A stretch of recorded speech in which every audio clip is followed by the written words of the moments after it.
Looks like we're live on the YouTube side and on the Twitch side. All right, cool. Then let us get to work. So, gotta build the boss fight for Dodongo. And when we have that done, we will be finished with level 2. Alright, cool. So I have Aquamentus open, so I can just see how I was building it before. Okay, so Aquamentus, we just had the 2 states, his default state and his stun state. And yeah, his model, his collision shape, and his health. Okay.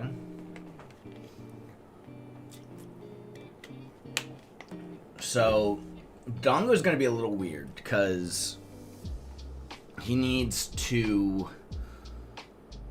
take, like, an absurd amount of hits if you're just whacking him. He needs to he needs to take 2, like, if he swallows a bomb and takes damage that way, he can do that twice. And then, if he walks into smoke and gets stunned, and then you hit him with a sword, he should insta-die.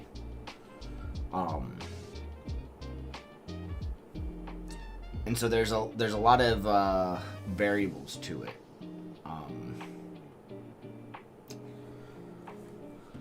But first, I think we should just get him moving around and attacking whenever Link is nearby.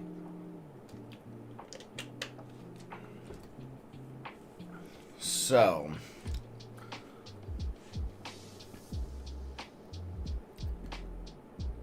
we can start with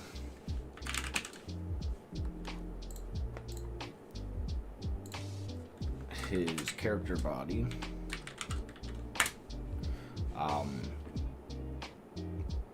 The Dodongo model will be a child of that. Okay, looks good.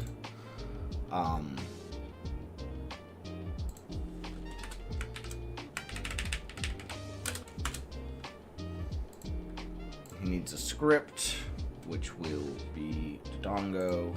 This will go into scripts, enemies, dungeon.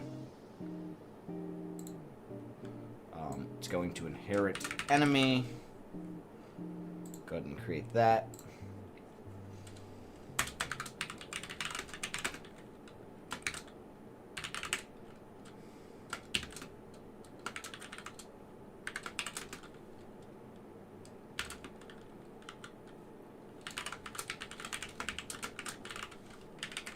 There we go. So we need reference to the model.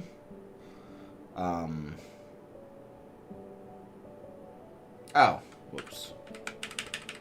This is supposed to be on ready.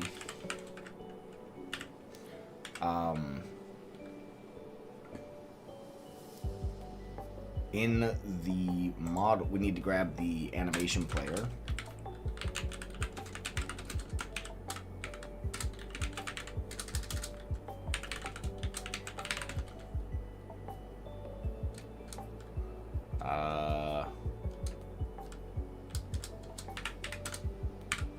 Let's keep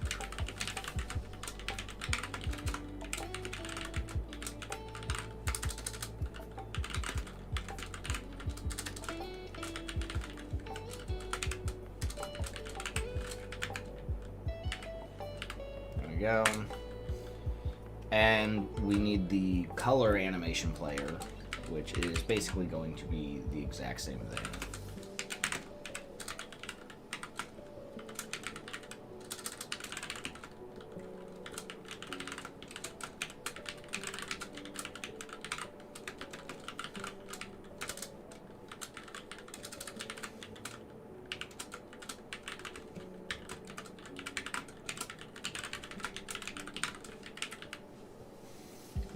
And I don't think I've actually declared that, so I need to do that.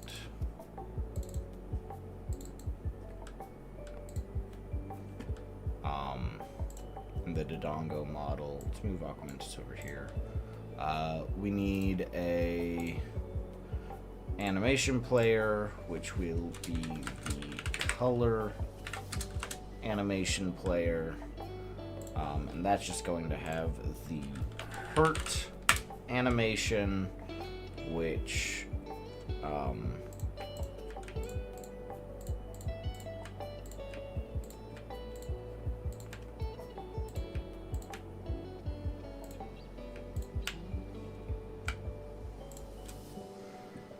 that. I can just go into Aquamentus, into the Aquamentus model, grab this, go to hurt, copy that, go back to the Dodongo model, go here. That was dumb. I should have copied the entire thing. Alright, we'll copy that. 2.2667.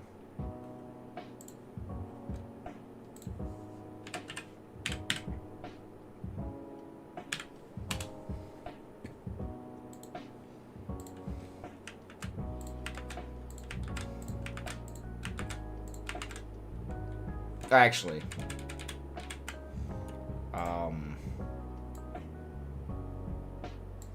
these need to be discrete. This guy, we can actually get away with green. We can grab all that.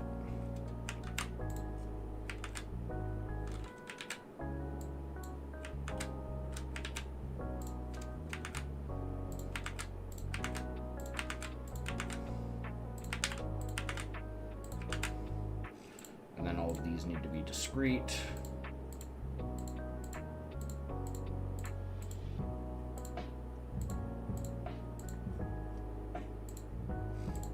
Okay. Yeah, that looks good. Alright. Go ahead and save that. Back to Dodongo. Put the Aquamentus model here.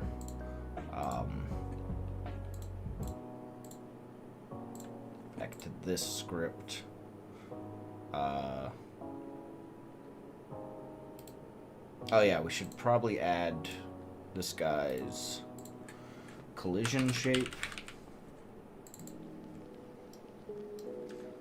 It'll just be box shape.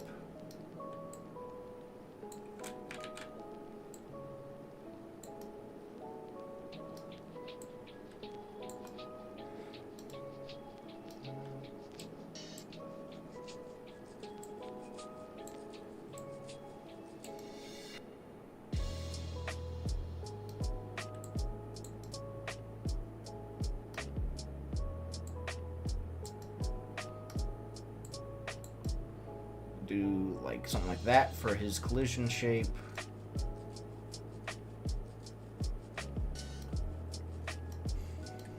Alright. Dodongo is going to exist on the enemy layer and the enemy body layer. Actually, I think he just exists on the enemy body layer, right? No, he exists on enemy and enemy body. 1, 4, 6, 7, 8.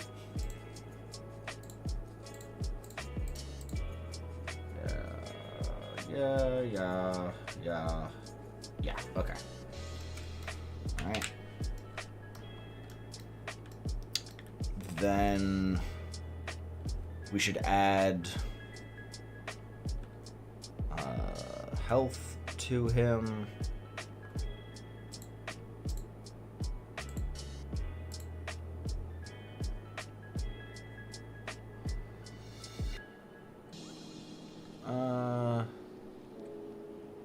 Is it in miscellaneous?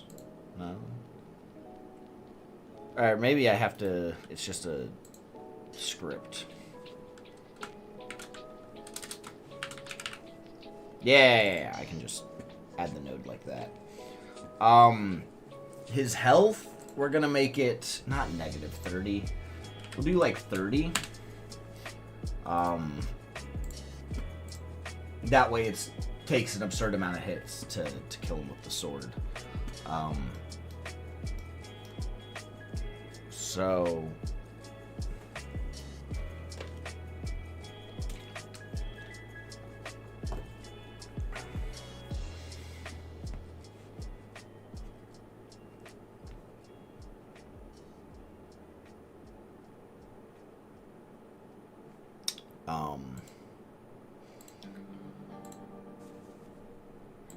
I need a reference to that.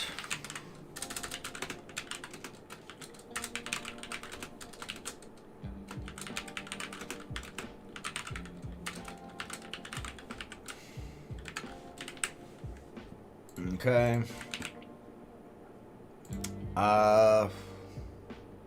Yeah, and then it's just the state machine. Cool. So then we just add a node 3D as our state machine.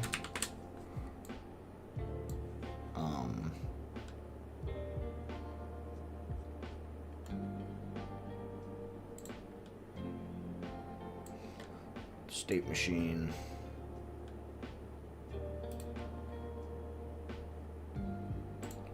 Add a node 3D. Make the default state. Just gonna have a new script, which will be Dodongo default. And that's going to be in scripts, components, state machine. Go ahead and create that.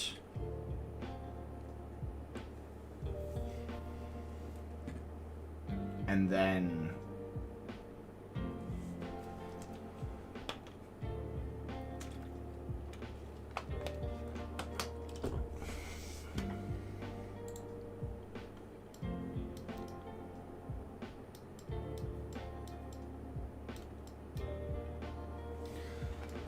I think what he'll do is he'll like wander around, and then we're gonna take an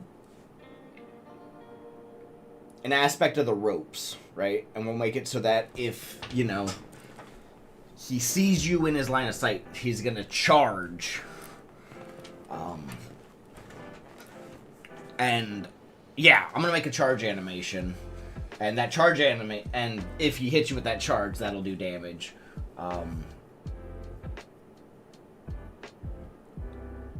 And then he'll have like a radius around him that if you're in that, he'll do a stomp.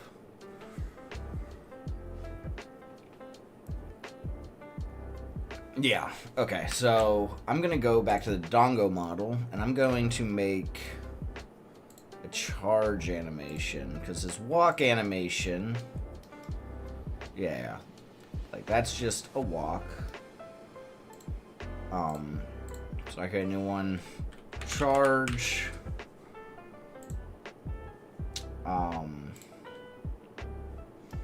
So this one, idle, back to charge. I can minimize all this.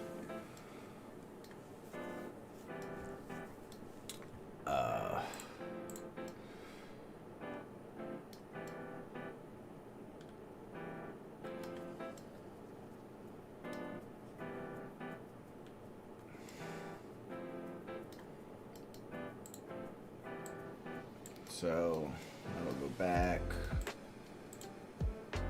So we'll go back as well. He'll be leaning a little bit up. The head will be down and forward.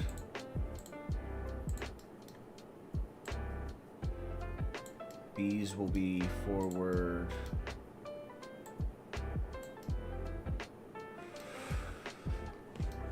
Yeah, so that. 0.1.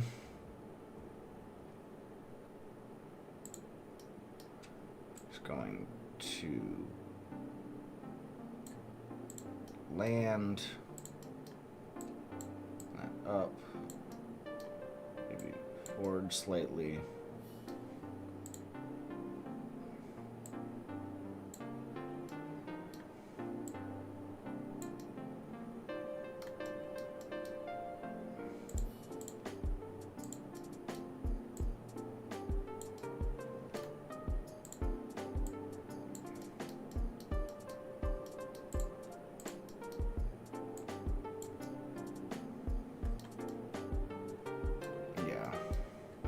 That. The next one is where he's crossing over, so back to normal, except that will be in, so will this guy. And these will be in.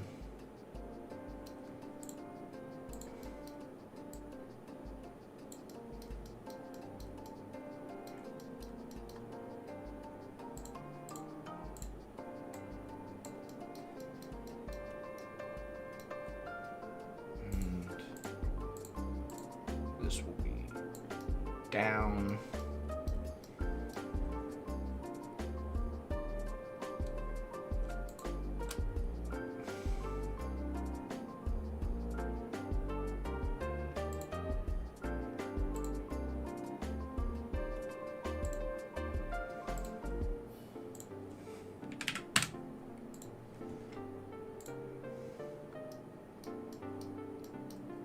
Yeah, that's a good charge.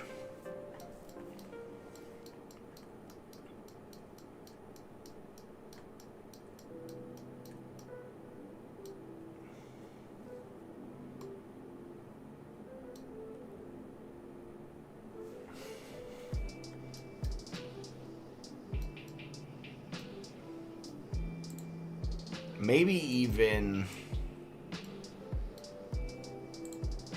angle his head down so that like his horn is leading the way.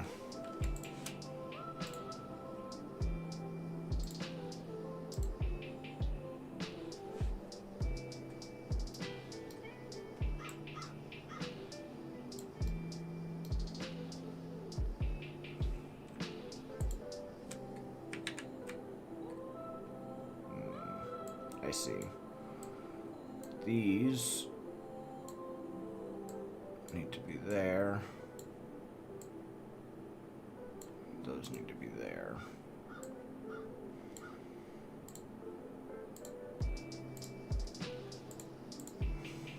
Okay. Head down. And this one, same thing.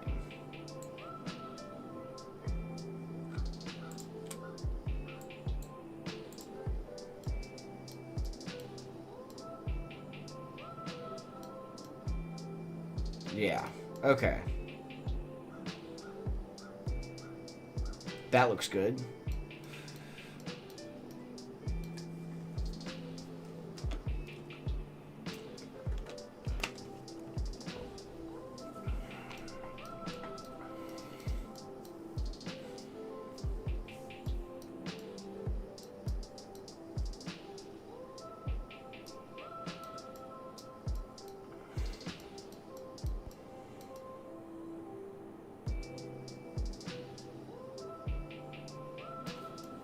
Okay.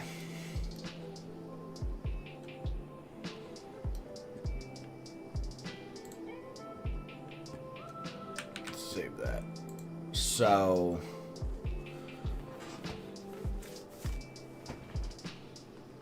he's going to patrol like normal. And then if Link enters his like forward sight, then he'll charge. And if Link enters like a radius around him, he'll do the stomp attack. And if he walks into smoke, he'll be stunned. If he walks into a bomb, he'll eat it. And then,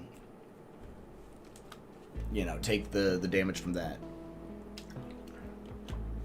Okay.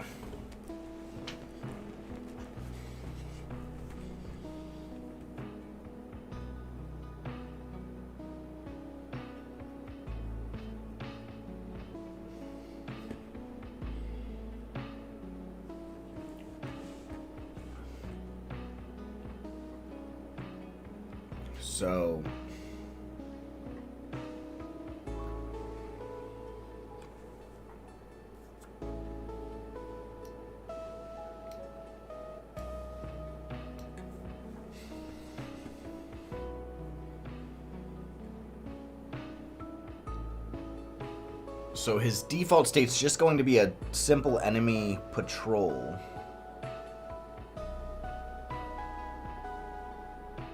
Yeah, grounded enemy patrol, right? I think I can just use that.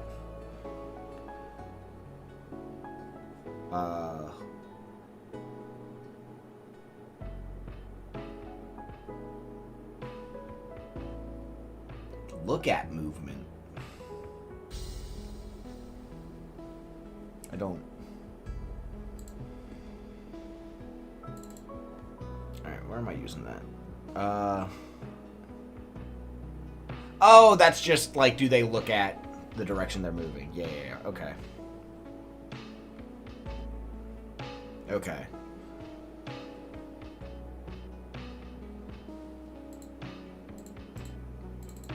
Character has state chase, then we check sights. Okay, so the charge attack is going to be called the chase state. So that we can move out of that. So let's add a node 3D. Call this chase.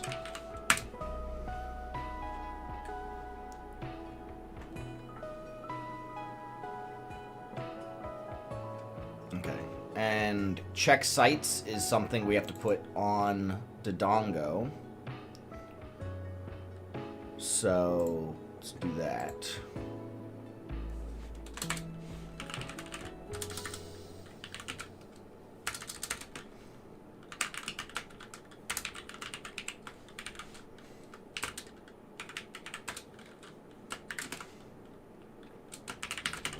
The charge state.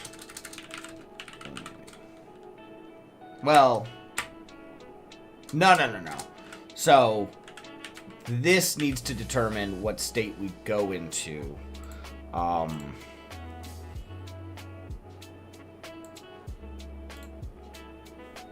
Okay, yeah. So we just check if we have the chase state, and then we go into the check sights function. And that function has to handle state changes, which is good, because now we can determine which state we want to switch to based on which sights Dodongo has. So check stomp sight, and then we want to check our charge sight. Okay. Let's just throw a pass in here for now. So let's create that.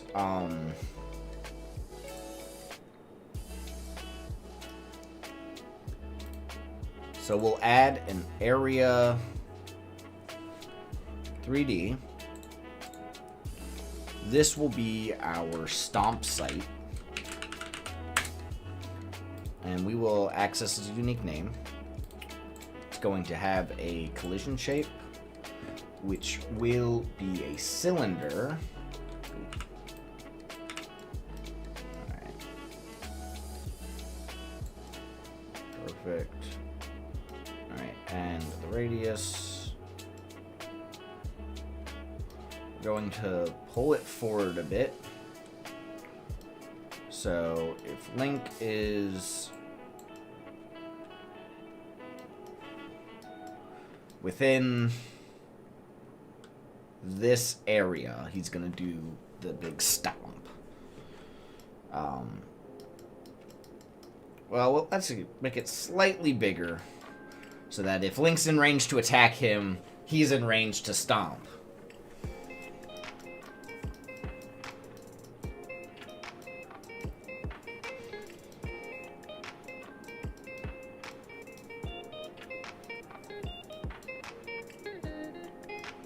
Okay.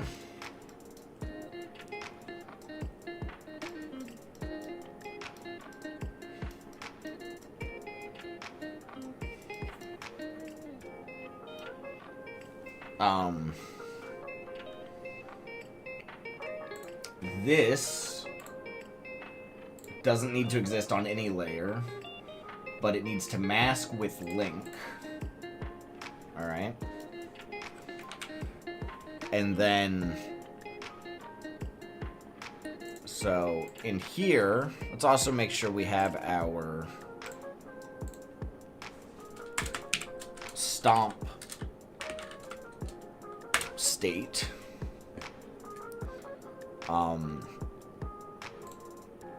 Because chase will be the charge and stomp will be the stomp.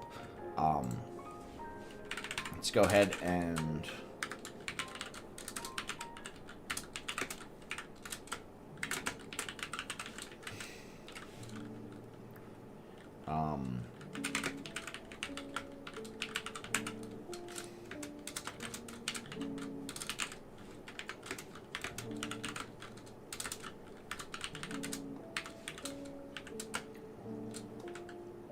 stomp site.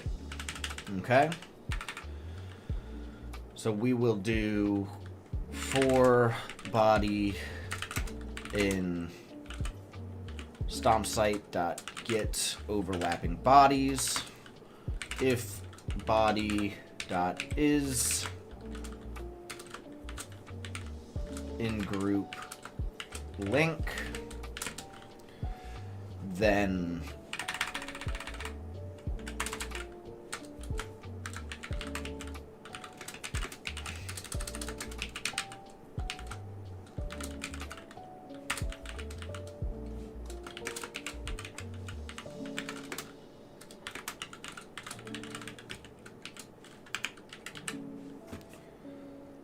we will set our state machine dot change state to stomp. All right. And return, because we don't want to go into the charge state if we're doing the stomp.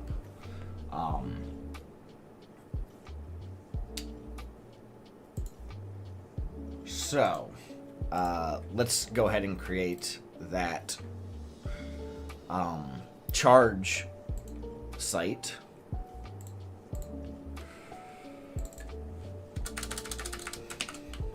Charge site. Let's add a collision shape.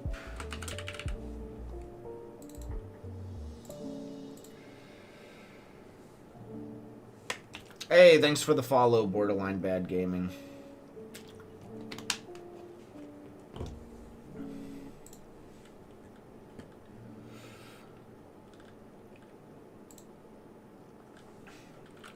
So, yeah, let's create that,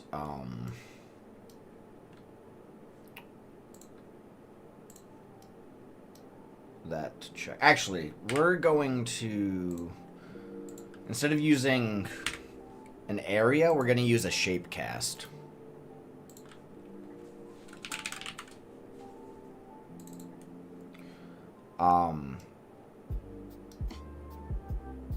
Oh, and actually, real quick, am I turning the character, or am I... Yeah, okay, I'm turning the character. So I can have this as a child of the character instead of the model. So this will be our charge site. That needs to collide with Link. Learning VS Code and saw my stream preview. I knew I needed in here. Learning VS Code, like the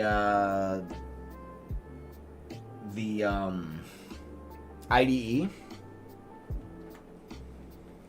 Yeah, I'll give you a quick tip. Let me open up VS Code real quick. So if you want to, let's go here. Okay. If you wanted, this is just a different project, but show you a quick tip. If you want to edit multiple things at once, right? Like let's say you had these two arrays and you wanted to add like the same values into them. If you hold Control and then click again, or maybe it's Alt. Yeah, hold Alt and click again. You'll get two cursors, and then you can type the same thing at two different locations. Very useful.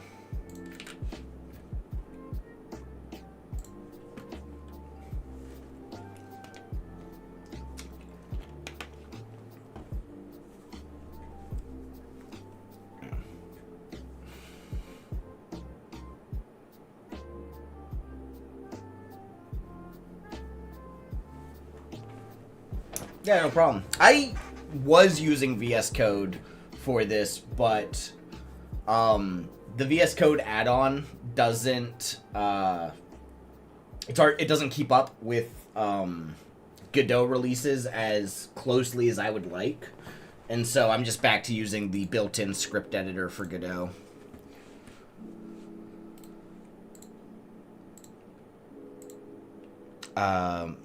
Or no, not a collision shape. I define the shape in the thing here. Alright, so this will be a box. So we'll go forward. This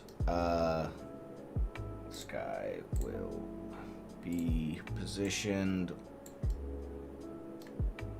up a bit.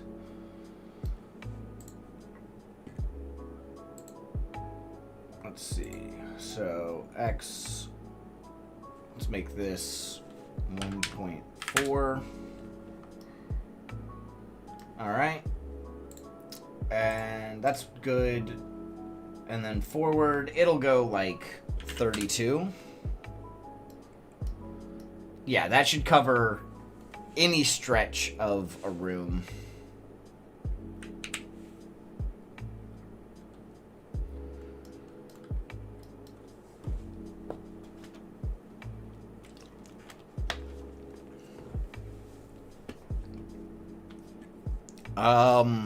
All right, so with that, I can then go in here and get our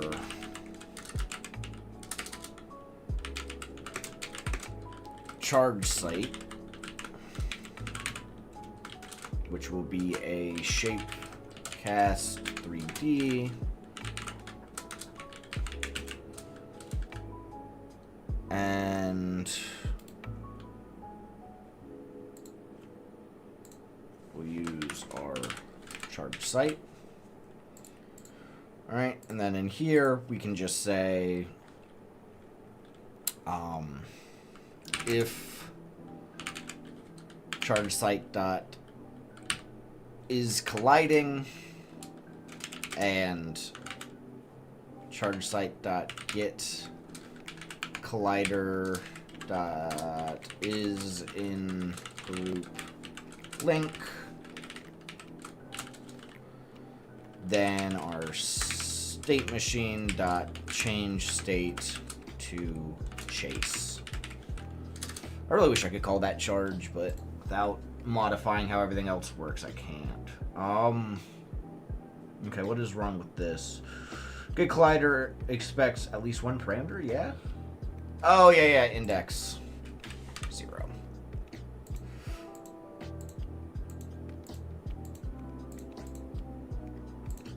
Okay. And then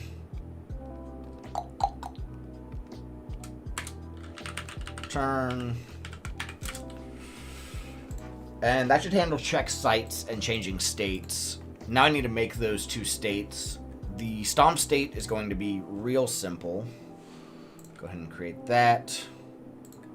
And it should be in our scripts. Enemy, no. Should be in components, state machine. Call this Dodongo Stomp. Okay. This will inherit state. We'll create that.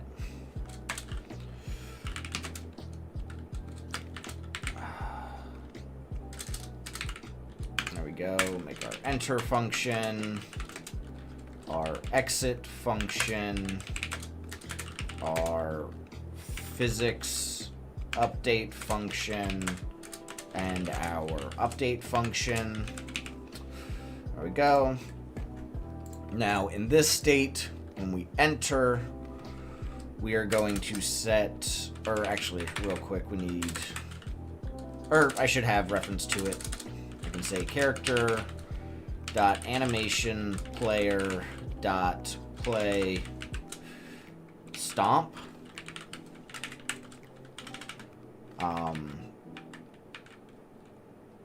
I'm not going to be using params, and I don't care about what the previous state was.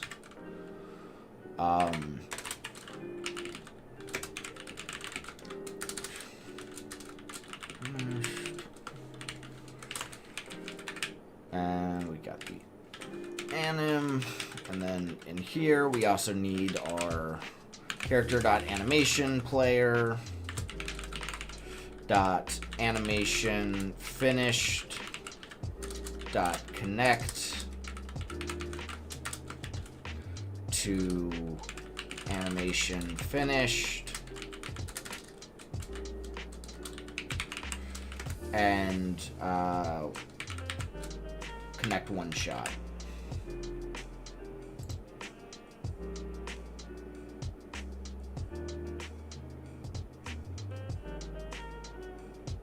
Or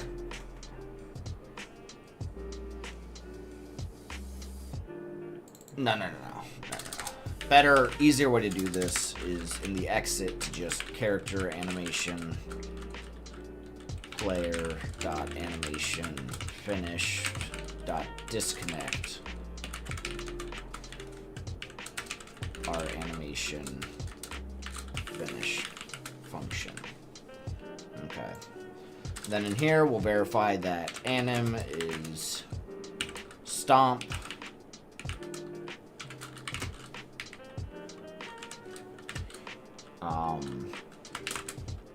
Then we will change state to default.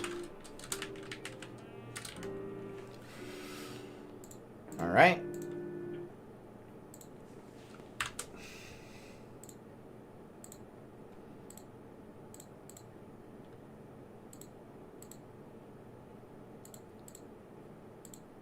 And then, oh, and then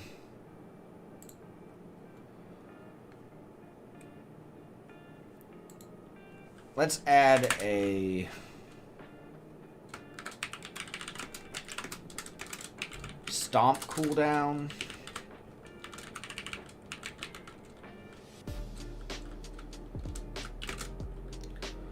Which will be a float equal to, I don't know, like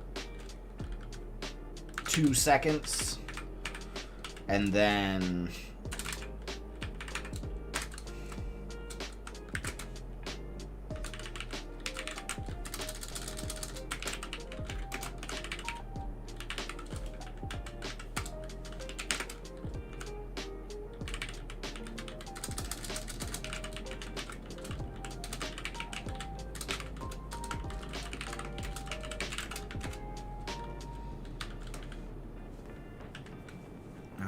and then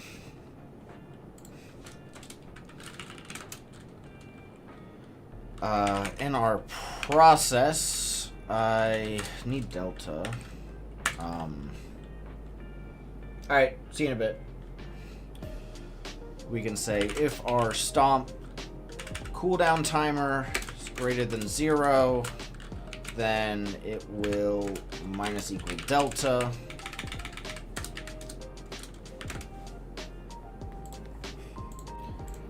And then in here,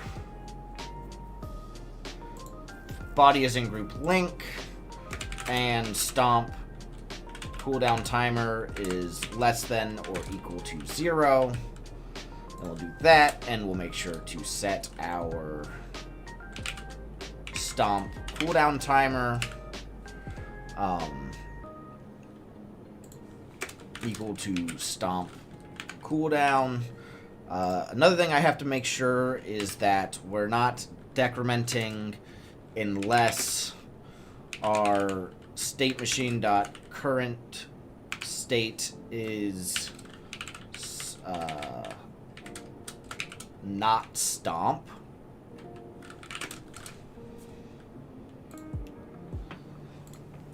Okay, so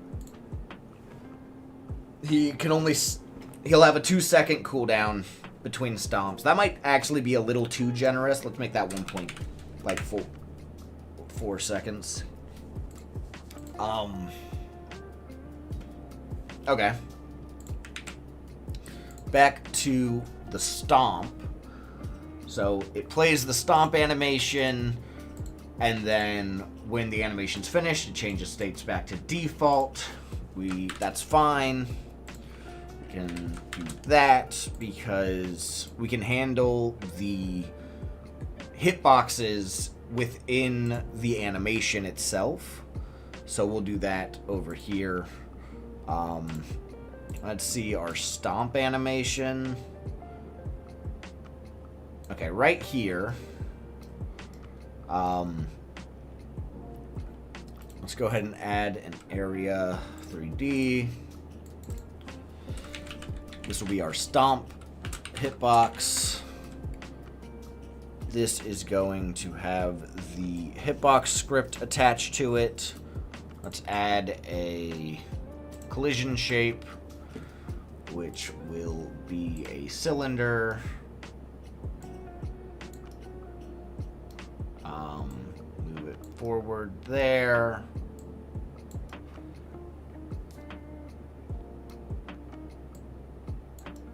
Yeah, something like that. Knockback. That's going to be like, we'll do like 12.8 on that. Relative knockback orienter is going to be the model itself. Omnidirectional. The damage will be the same as Aquamentus. What is Aquamentus's stuff? Oh, actually, 12.8, 25 point... Well, that might be a bit much. So, but I will do that. I feel like it shouldn't be as powerful as Aquamentus. 1 damage, really? I guess it is the first enemy. Although, Dodongo, I'm going to give him 2 damage.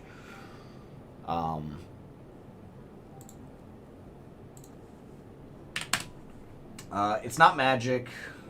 Stun timer. Did Aquamentus... no. Yeah. Yeah, we'll just keep that then. Keep it similar to Aquamentus's attack.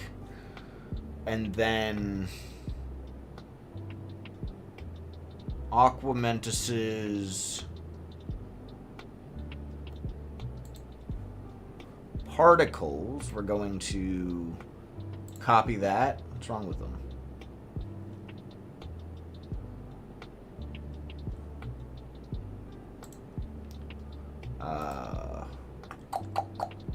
Paste.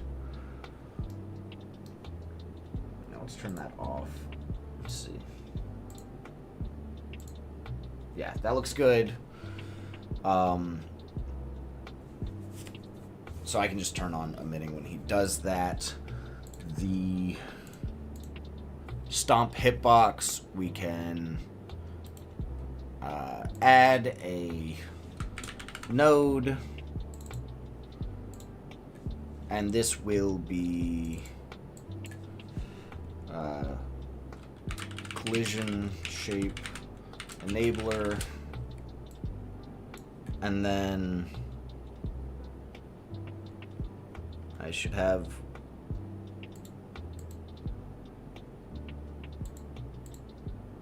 animation enablers, collision shape animation enabler. The animation player will be this one. Our animation sections will have one element. The new animation section, we're going to take the stomp animation, and it will be enabled from 0.4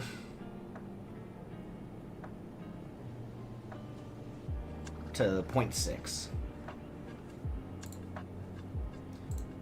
So stomp from 0.4 to 0.6.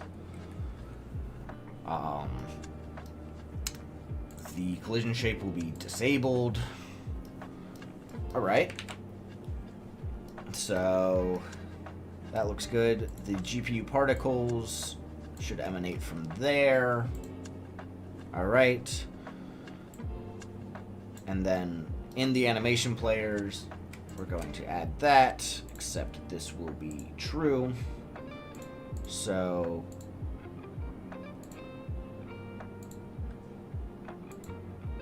alright, looks good.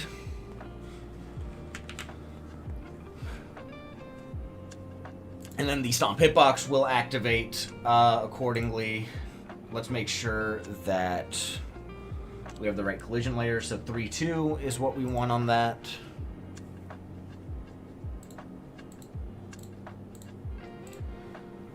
Alright. Dodongo should now stomp if you are near him. I'm going to real quickly test that out, but I need to take this and turn off enabled so we're not checking that. Let's go in the enemy test room and throw a Dodongo in there and see what he's doing. Alright.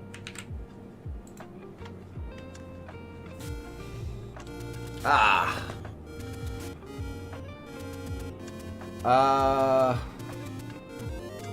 Oh, yeah. I need to make the wall checks.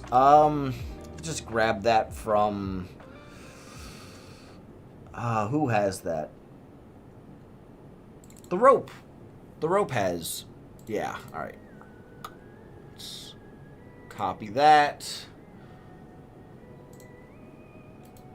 Let's paste that in there. Alright, looks good.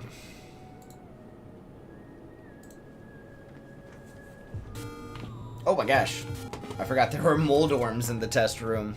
Let's get rid of those. Try that again.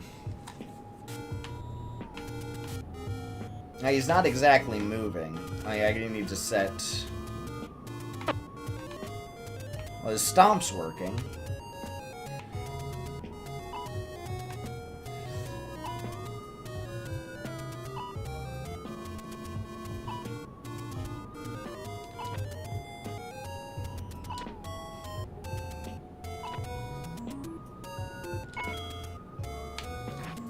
Alright, I don't know why he's not moving at all.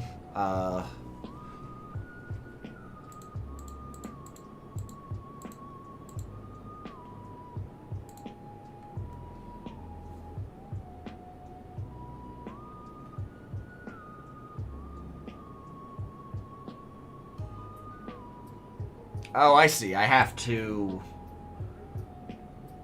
call move and slide in their physics process. Gotcha. I need to check something real quick in enemy. Yeah, okay. Well...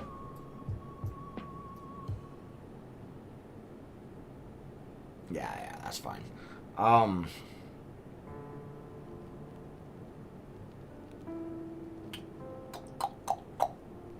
Dodongo.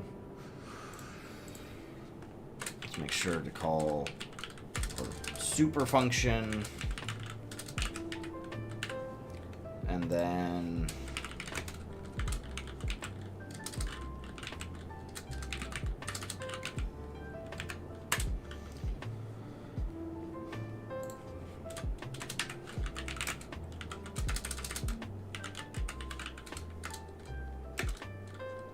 I really should have made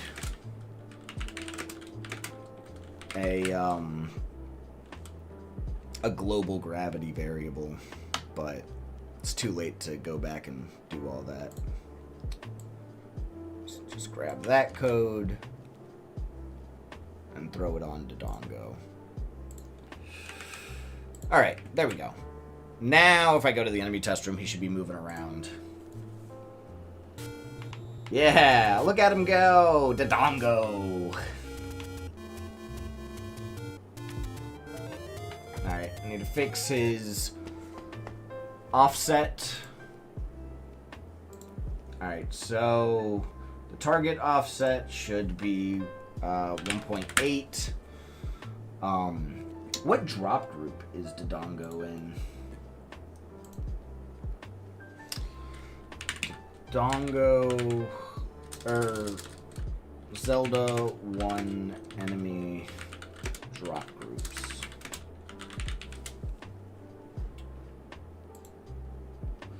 Let's see. Dodongo is in drop group D. There we go. Alright, let's see that.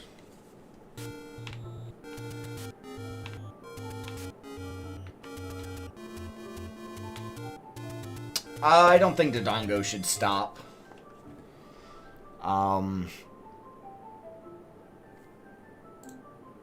Dodongo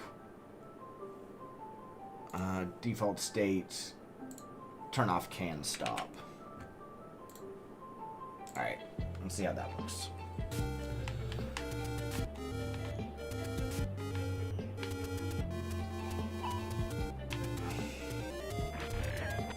Doesn't have a hitbox, but yeah.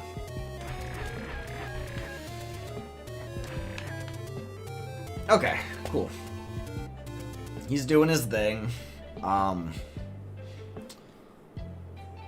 Let's go back and work on his charge. So his chase state in state machine. Let's make Dodongo charge.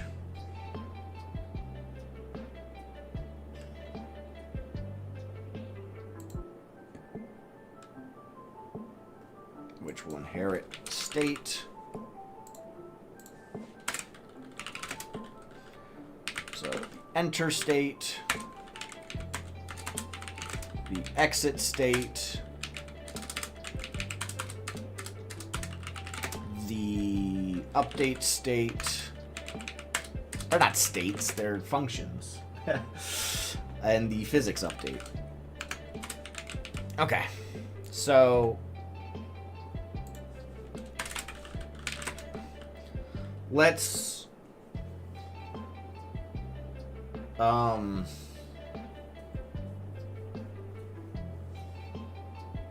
what was I doing? I was doing something. I already forgot.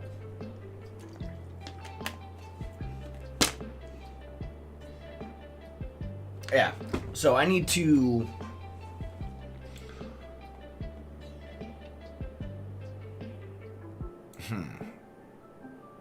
So basically he needs to charge forward until he hits a wall.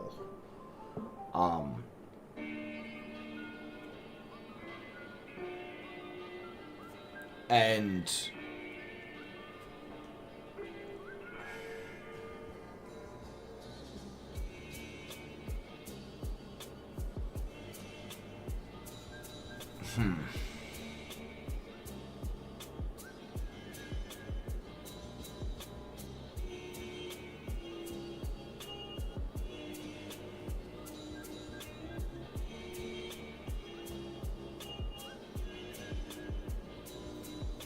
let me think about this. So I could just multiply his velocity times 2 when he enters. That's an option. Well, yeah, let's see if that would work. Character dot velocity will times equal 2. Let's just ignore these. And then in the physics update, if character dot is on wall, change, then state machine, change state to default.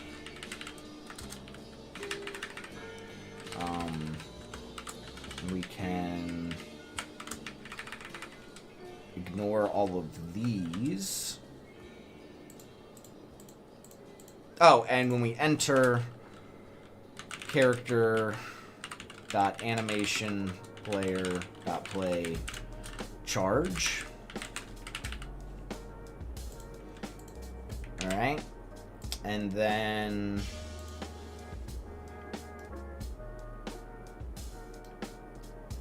the animation player. Well, let's add a area 3D for the charge left hitbox.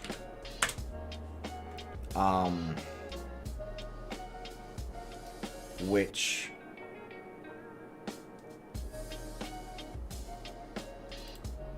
is going to have a collision shape, which will be a box.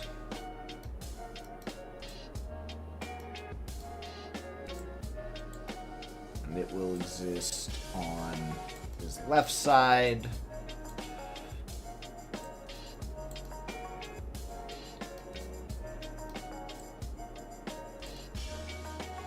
Like that. And if that hits you, we'll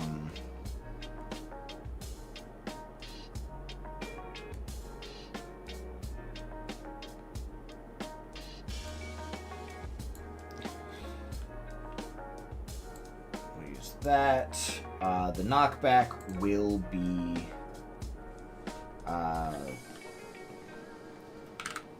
12.5 or no. It'll be 9 points. No, slightly forward, 3.2. And then it's going to be very right, 9.6, and it'll be up a little bit of like 6.4. So he'll knock you essentially to the side on this. He'll knock you like that way.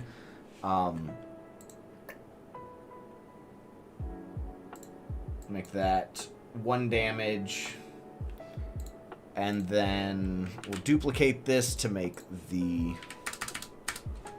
right hitbox, which is going to have a negative X value, and that collision shape is going to sit on the other side of him.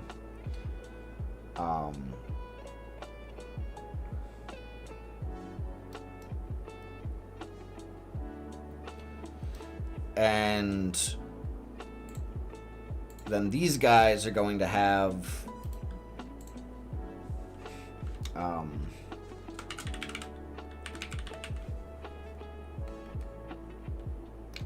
I guess I need to just do nodes. Collision shape animation enabler, which will use this animation player. We'll add an element. This animation section will be on the charge animation. And I actually just need to look at how long that is, because it's going to be during the entire charge animation, which is 0.3 seconds. So in here, it'll be to 0.3, so 0 to 0.3. So the entire span of the animation, that hitbox will be enabled. Call this animation enabler. Duplicate that, put it on here. Is this the correct values already? It is. All right. So that should handle the hitboxes. I do need to update those on him. There we go. So back to Dodongo and his script. So in the chase state, when he enters, he plays the charge animation and his velocity multiplies by 2. If he hits a wall, then he will change back to the default state. Okay, let's see if that works as expected. So if he... Yeah. He charges, and it knocks me back.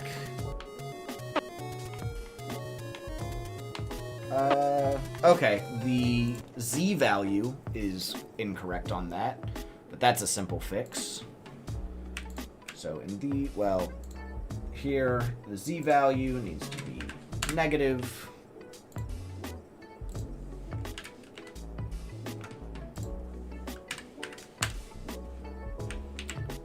Alright, let's try that out again. Yeah, okay.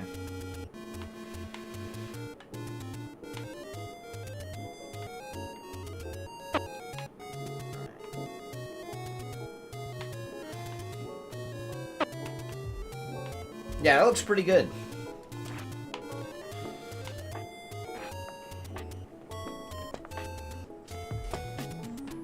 Alright. So...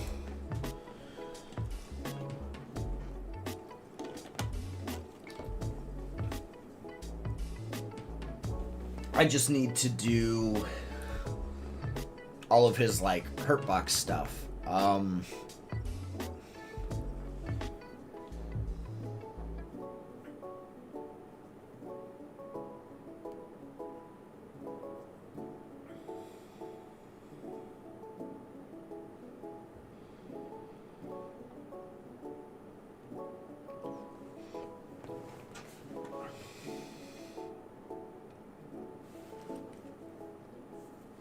So, he should have a specific state for eating a bomb.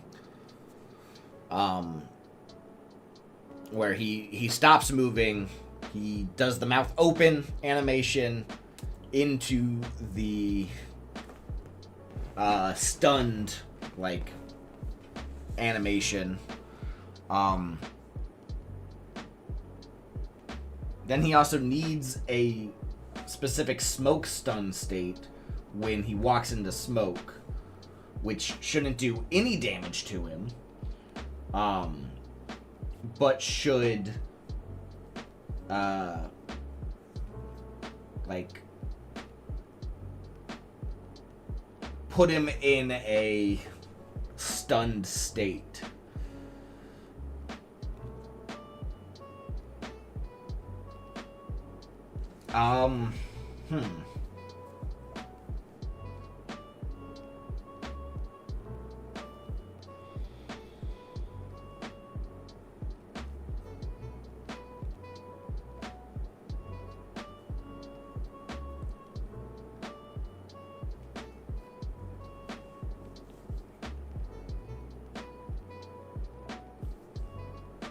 What does...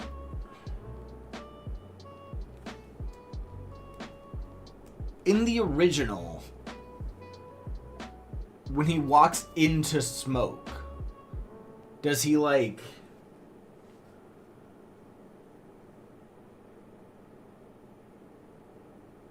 it doesn't matter. I'll just do, like, I'll do the stunned animation, but I won't do the, like, I won't change the sprites. So, with that in mind, let's create the eating the bomb state, which just needs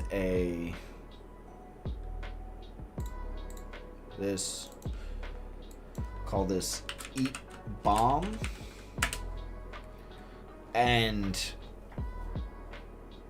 this is going to have an area 3D as a child, with a collision shape. Alright, this will be what checks if there's a bomb to eat.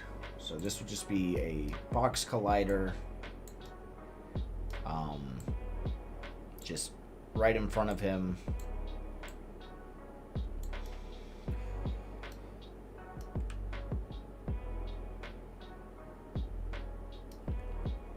And this, I gotta look at the bomb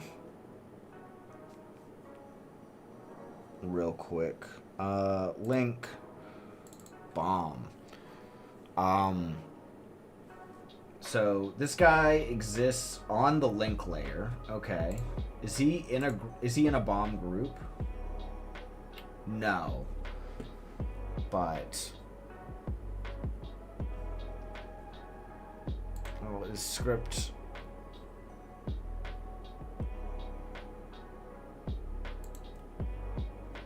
Yeah, I'm going to give it a class name, and I'll identify it by that. Bomb detector.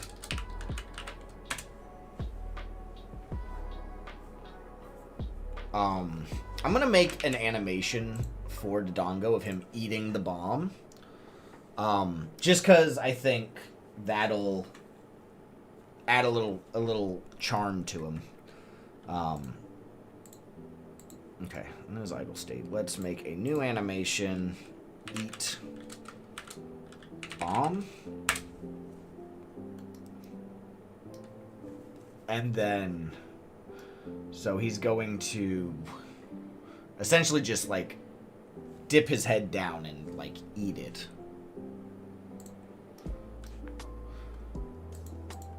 So he will lean forward slightly.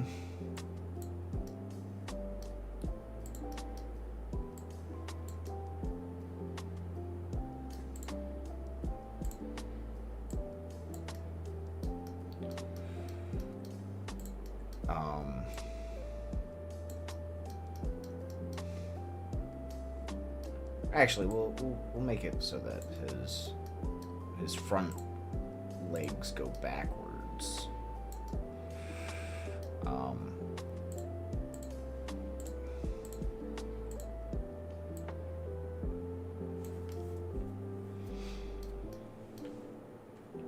Yeah, so he'll do that into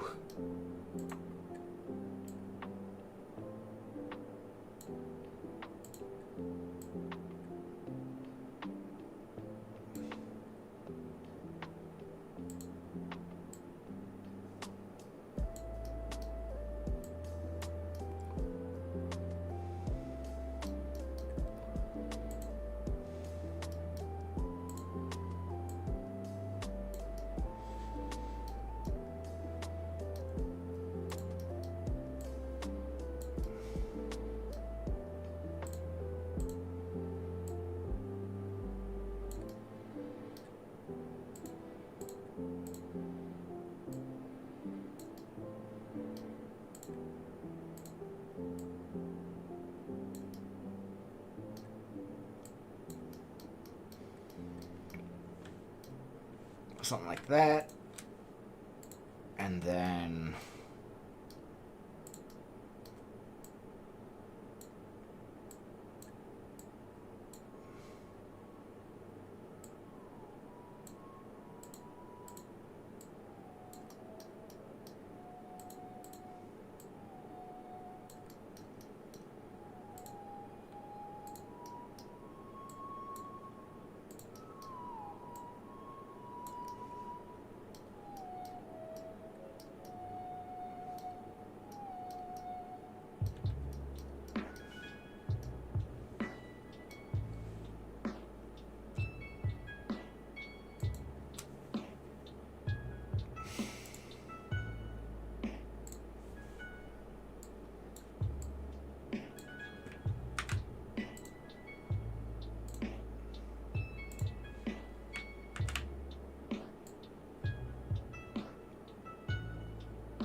And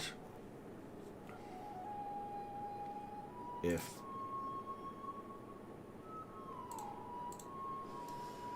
mouth opened is... Yeah. Okay, so...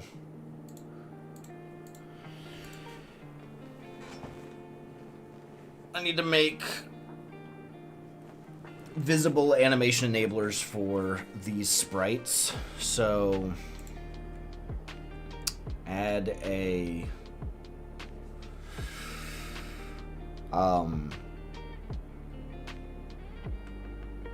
node. Call this animation enabler. Oop. Let's grab the visible animation enabler.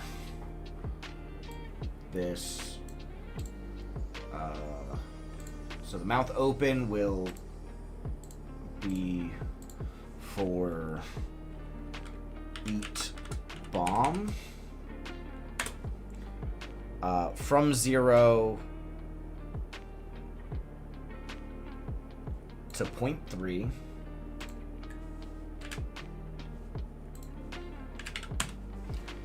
Okay. And then let's duplicate that.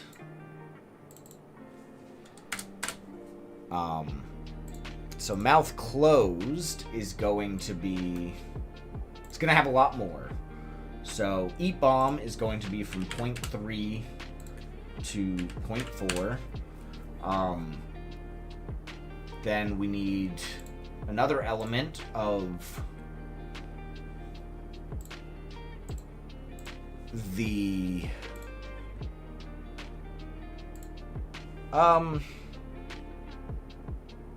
actually, I take that back. Because it's going to be easier to say when the mouth closed is not visible than when it's visible. I'm going to take this, I'm going to duplicate it and make this an invisible animation enabler. And then in here, when it's enabled, visible will be false, and when it's disabled, visible will be true. Okay. And then in here, I can make this an invisible animation enabler that will be from 0 to 0.3.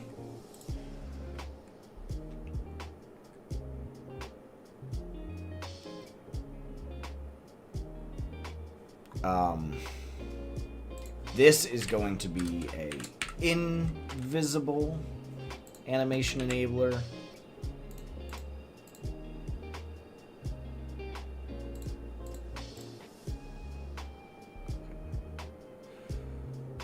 All right. And then, okay, so during the eat bomb, he'll have the mouth open, and then the mouth will be closed.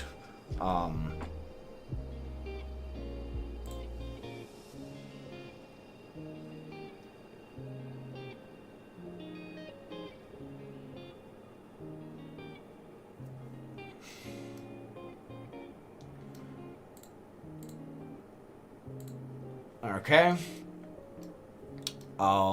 Back to Dodongo for this. We need a script, which is eat bomb. This will go into the state machine. Dodongo, eat bomb. Okay. This will inherit state. Go ahead and create that. Get our enter function, our exit function, our update function, and our physics update function. All right. So when we enter the eat bomb state, our character dot animation player dot play eat bomb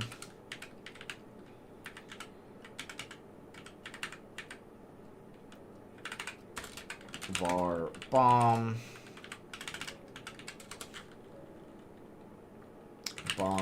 will equal params 0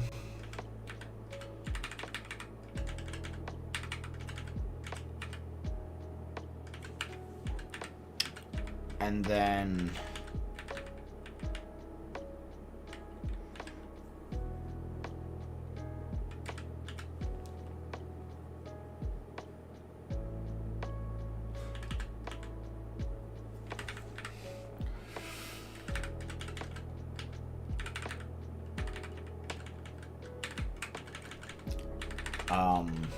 I don't really care what the previous state was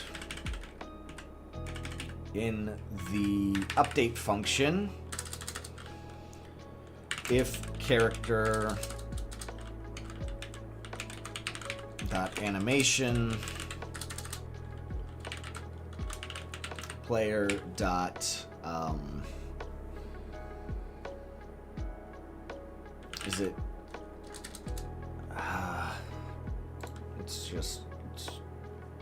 I'll just check it here real quick. Animation player dot get current get current animation position. That's what I'm looking for.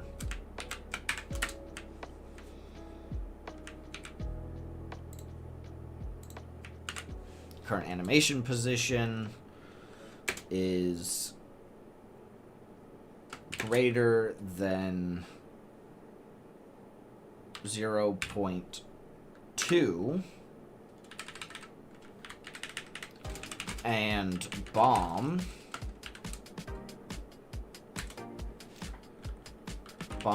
dot queue free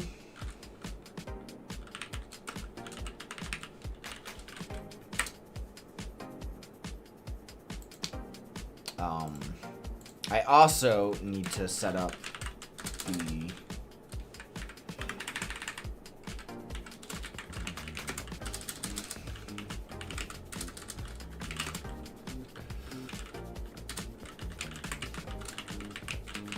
animation finished function.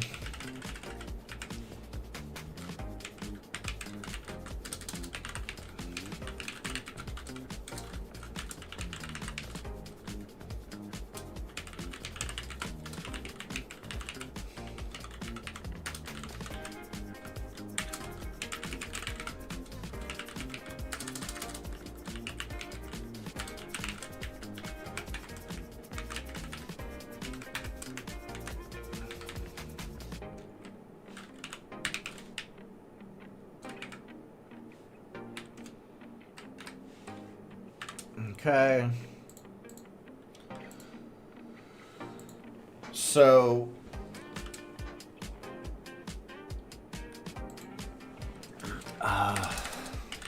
velocity dot x will equal 0 and velocity dot y will equal 0. Not y, z. Velocity. All right. Oops.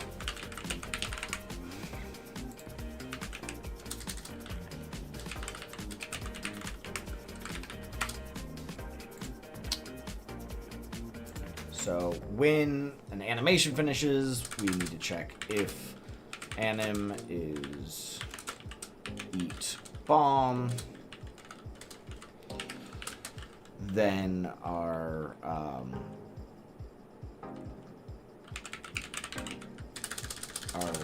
character dot animation player dot play stunned, and then we want the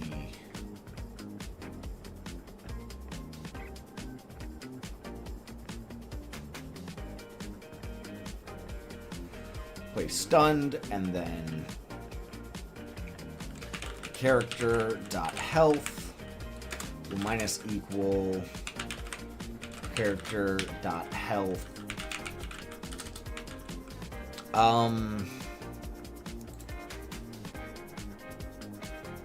dot max health. Yeah. Health dot max health divided by 2.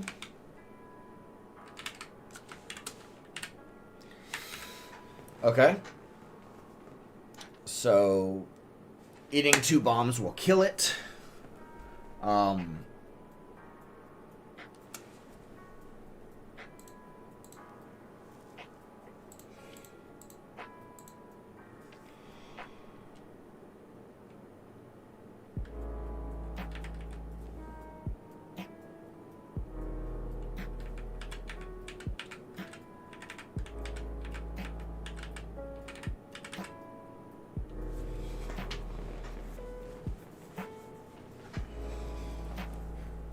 And then if anim is stunned, state machine dot change state to default. Okay. And then in the Dodongo model,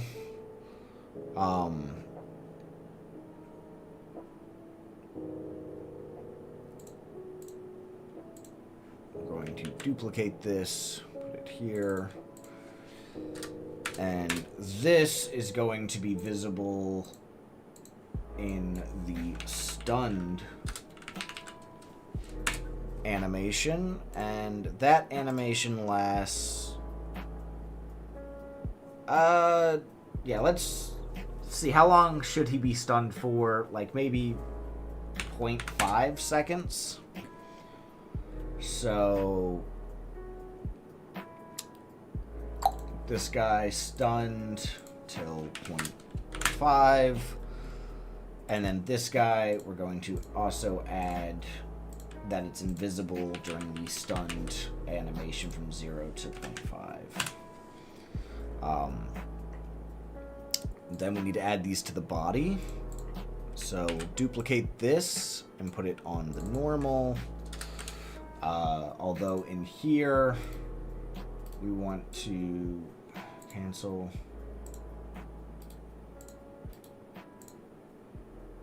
I'm gonna get rid of that one. So it's just the stunned. And is that? No, that's not modifying this. Perfect. And then this guy, we'll duplicate that and put it in stunned. Okay. And then finally, we need to make it so that this guy, when a body enters it, we connect this to eat bomb. And this is going to verify if body is bomb,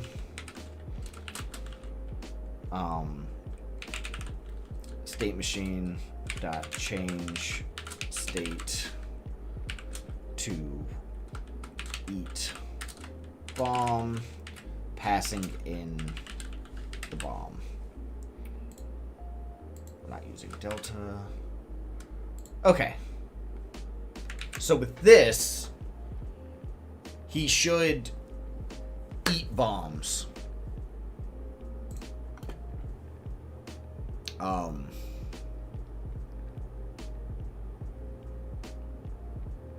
Let's test that out.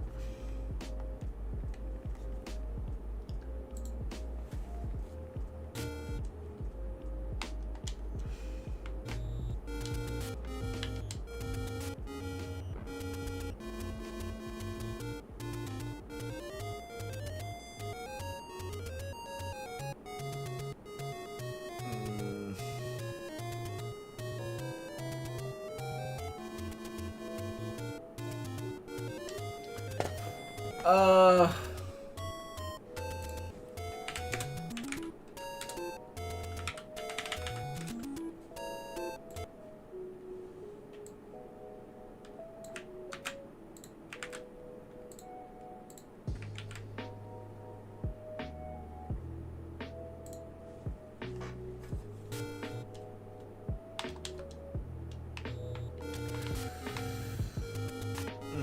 Where's he going? Okay. No! It's gonna be kind of hard to get him to... Well, okay.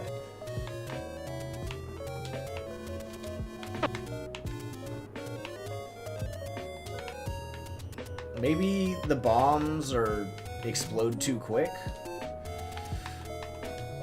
I'm gonna run out of... Well, I have 30 of them. I'm not gonna run out.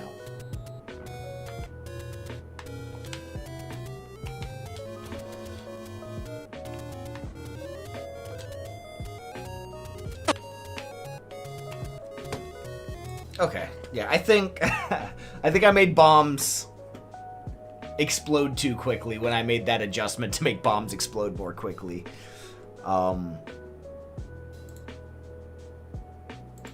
Let's go back and change that.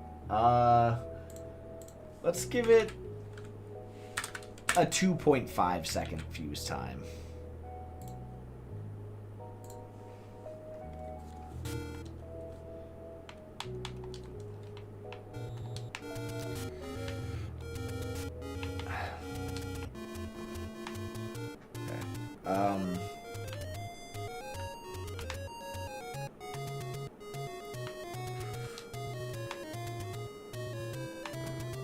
Okay, ignored.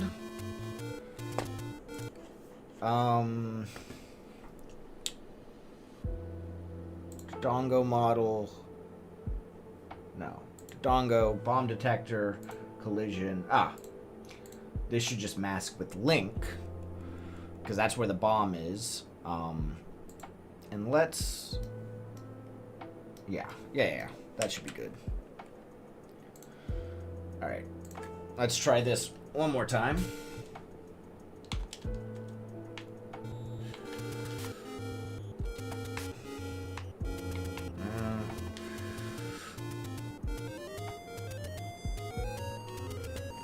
Well, he did do it. Yeah,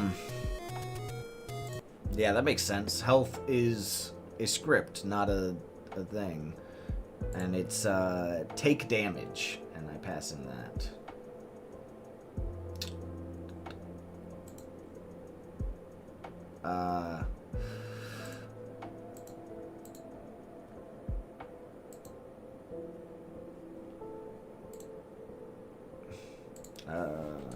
Seal I health dot take damage. There we go.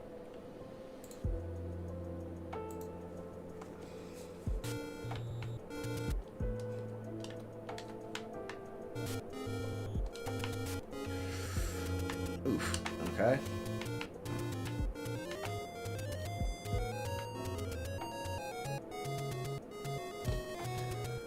Health on base object type character body Dodongo. Dodongo doesn't have a... Oh, Heath. Health is what I meant to type. Also, he's not doing the stunned animation, which is a bit annoying. I'll look into that in a second. After I... Ugh. Yeah, eat that. Well, he did do it.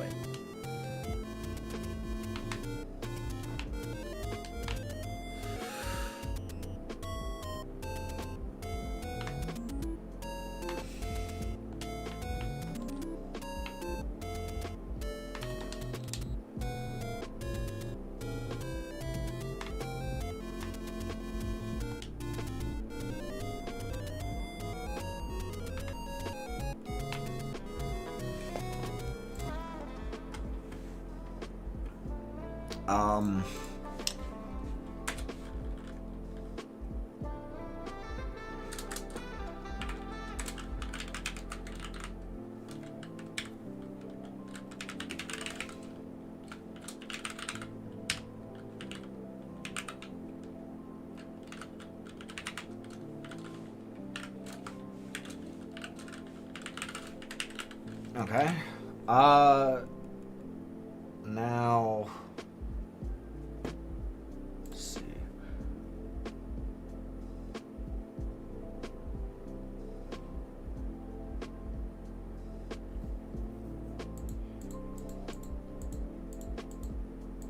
Oh, yeah. Because if I look at Hurtbox... Right? Where's Hurtbox? I guess it's not open. If I go to Aquamentus and I go to the Aquamentus model and look at the Hurtbox.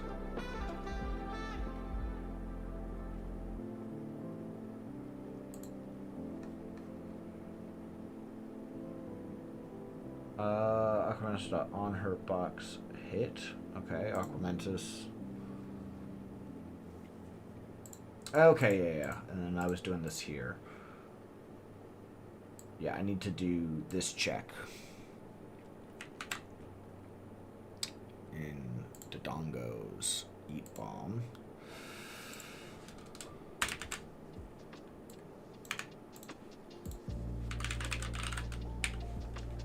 Okay.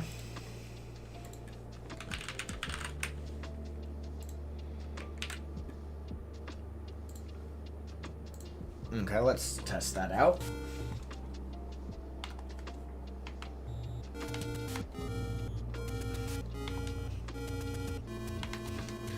Quit avoiding it! Eat the bomb! Oh, fair enough.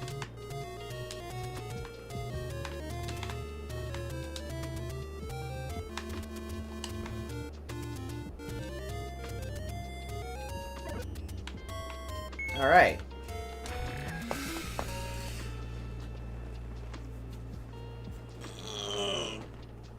So that part is done. Now I need to make it so that he goes into a stun state when walking into smoke that is the same as the normal stun state, except he doesn't change his sprites. Which is easier said than done, because I really want to just reuse the animation, but the sprites changing are tied to the animation, and so it'll probably be easier to just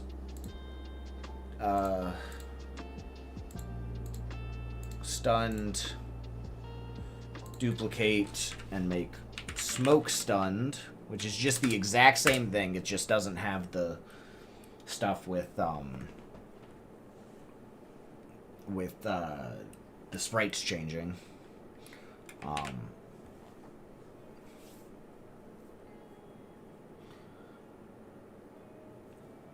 Although I think the head, I'm going to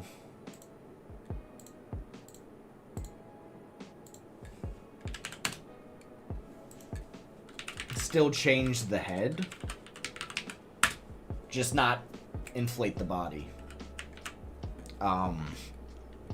Okay. And then, so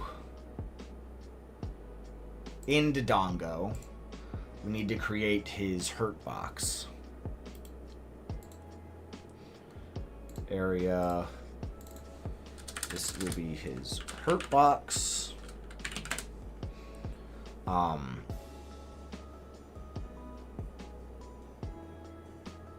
Which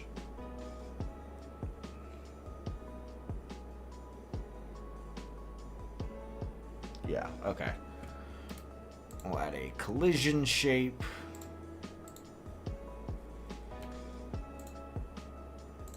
Box.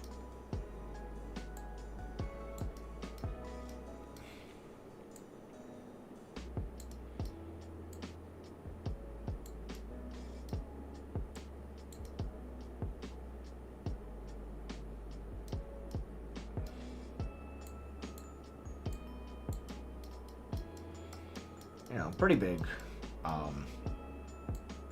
Yeah.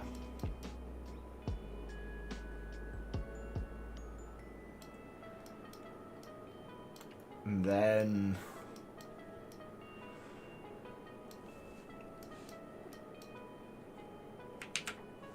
And now we want it so that this guy... area entered... Connect...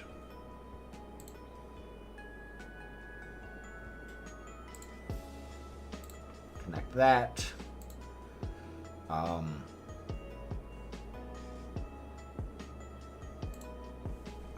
Give me all of this. And then we'll just modify it as we need. So this is hitbox. So we play the hurt animation. Now we also need to check if the hitbox dot is bomb.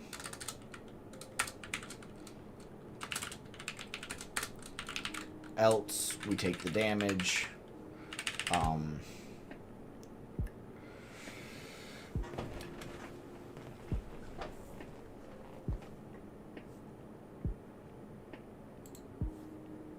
So if it's bomb, then state machine dot change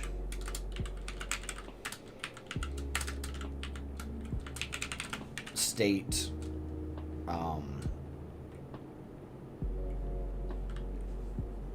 Yo, what's going on, anonymous user? No, this is not Unity. This is Godot.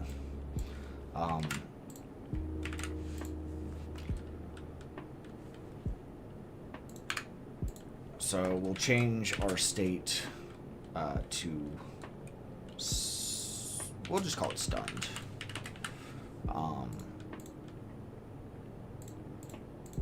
And then do that.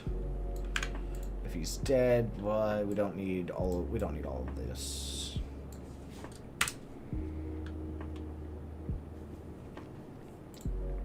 Okay.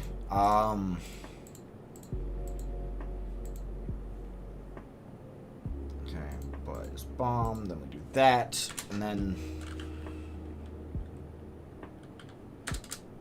play hurt, but if state machine dot current state is stunned, then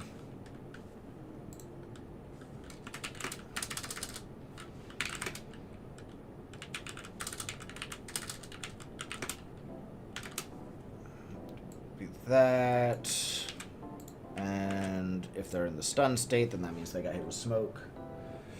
Godot is easy to learn. Yeah, I think Godot is the easiest engine to learn, just because it's open source, so you can go in and modify it to suit whatever needs you have. But it also uses like a node-based hierarchy that is really good for like ECSs and stuff like that. And ECS is an entity component system, which just means that your objects, instead of being like hierarchical, like object oriented, saying like, oh, these are my cars, and a bus is a type of car, and a truck is a type of car, and a sedan is a type of car. You just say objects have the car component, which gives them their functionality. Which I believe Unity also uses components as well, but in a much more strict way. Godot is a lot more flexible in that sense. Damage is going to be health.get or health.max. Health damage. Okay, cool.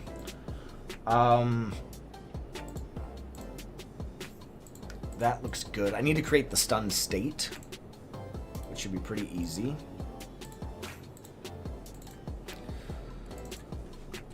Stunned.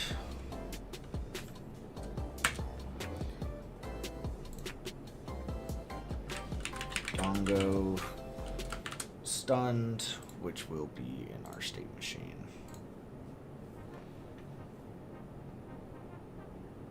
Use object-oriented in PHP for web dev, so it seems a bit complicated. Yeah, so, I mean, you can still do object-oriented programming in Godot, but it gives me it has the ability to be flexible with it, right? So, like, for example, I'm creating the state, right? And it extends the state class, and so, you know, I have that's an abstract class, which I'm not sure. I can't remember if PHP has abstract classes, but they're classes that define what that class should look like, but can't be instantiated themselves, right? So it can say, oh, this needs to have a enter function, and it needs to have a exit function, and it needs to have a update function, and it needs to have a physics update function. And like there's a bit of, you know, logic in here, right? Like, you know, storing a state machine and a character, but I can't actually make an abstract. Yeah, it's like interfaces. It's exactly like interfaces.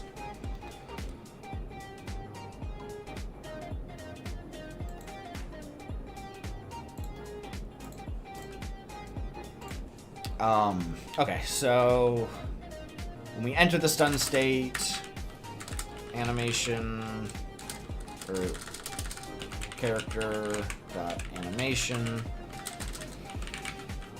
player dot play the smoke stunned animation, and then we want our animation player dot animation finished signal to connect to an animation finished function, and then on exit we want to disconnect that. We don't care about the new state, we don't care what the previous state was, and we don't care about any parameters. Let's make our animation finished function, and if the anim is smoke stunned, then our state machine change state to default. Okay. We're not going to be using our update function or our physics update function here.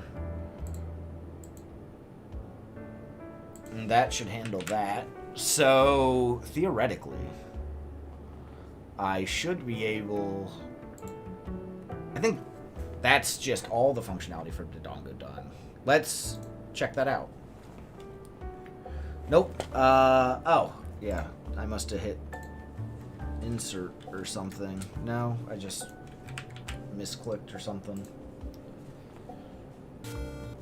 Okay. So, I should be able to... No, I can't hit him. Why can't I hit him?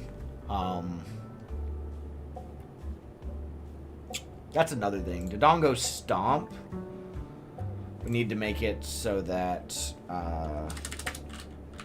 character.velocity.x is 0 and character.velocity.z is 0. Okay. But in Dodongo, his hurt box, did I not set up the collisions? I did not. It exists there, and it will mask there. Okay? Let's try that again.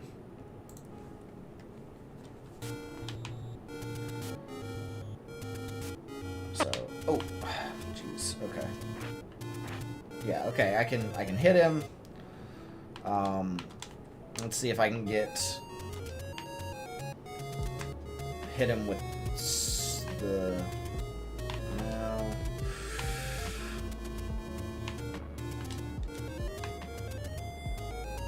No, he ate it. Okay. Ooh. That would have been too slow anyways. Like, right there. No. Right there! No. Oh, this is... invalid access to property or key is bomb on object area. Oh! Yeah. If hitbox... If not hitbox is hitbox, return. Forgot about that. Okay.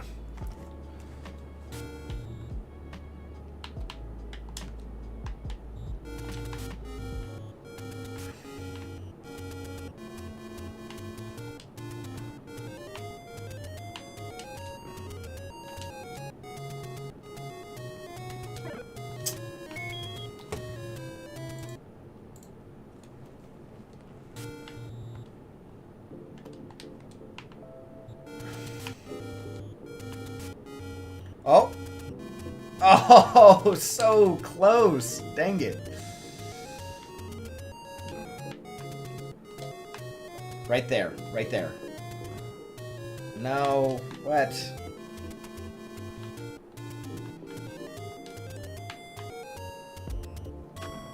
Oh, if he didn't turn, it would have... Oh! What? I stunned him. He did keep sliding, though, so I do need to fix that. So Dodongo's stunned.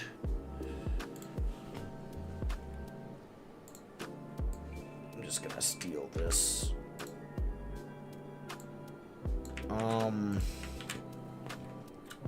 Oh, the animation probably isn't nearly long enough. Yeah, smoke stunned should be like 2 seconds. It's not the eating the bomb, so it should be a good deal. Okay.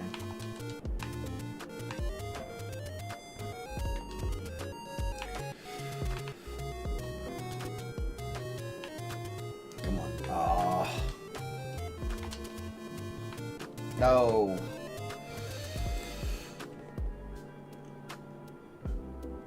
You know what? There's an easier way to test this. Instead of me being good at the game, I'm just gonna make bomb fuses short again. Just enable cheats real quick, you know?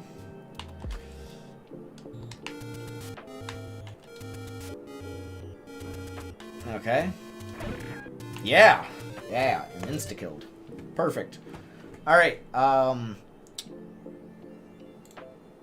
set those back to 2.5. And then finally, let's make sure that I can kill Dodongo with my sword.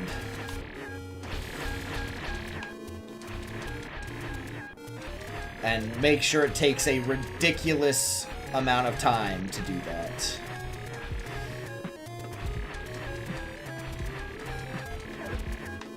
Okay, cool. Dodongo is done. I just need to throw him in the dungeon, and we're good. So, level 2. Room... Yep. Let's go into here. Throw a Dodongo in there.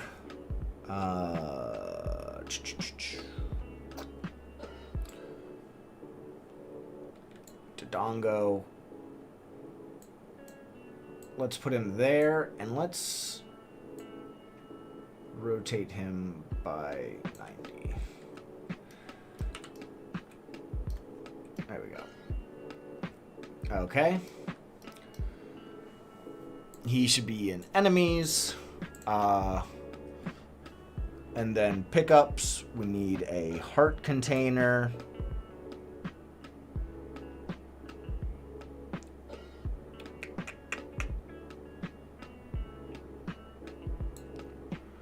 Pickups, defeat all enemies.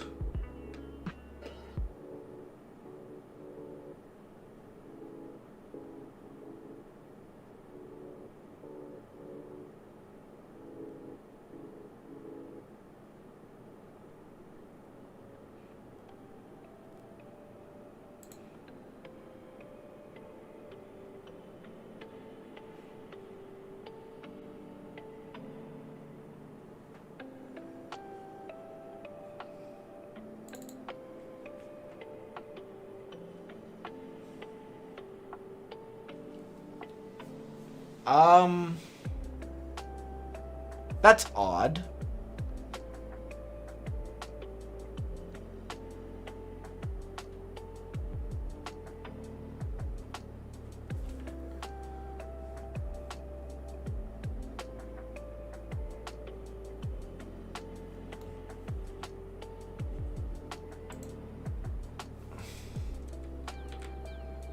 Let me go to level 1 real quick. 4-4.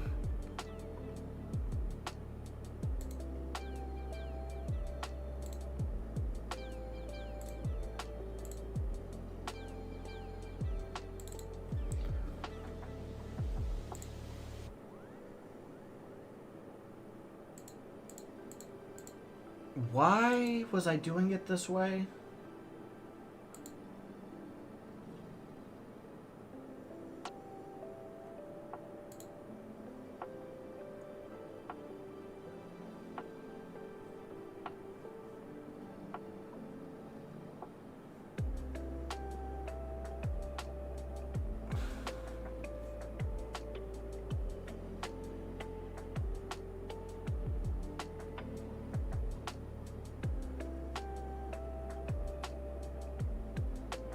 I don't know why I was doing it this way.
Okay.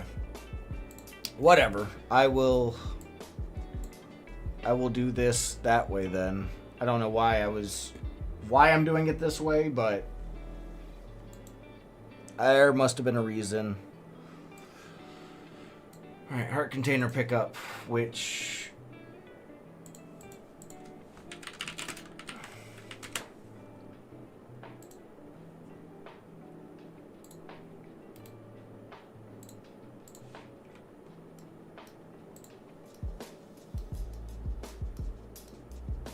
yeah. Spawns in the center. It's hidden by Dodongo.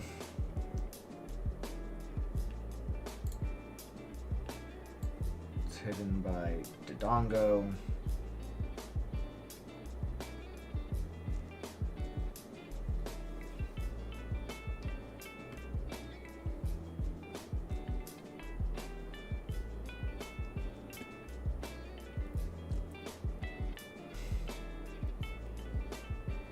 Wait, but then...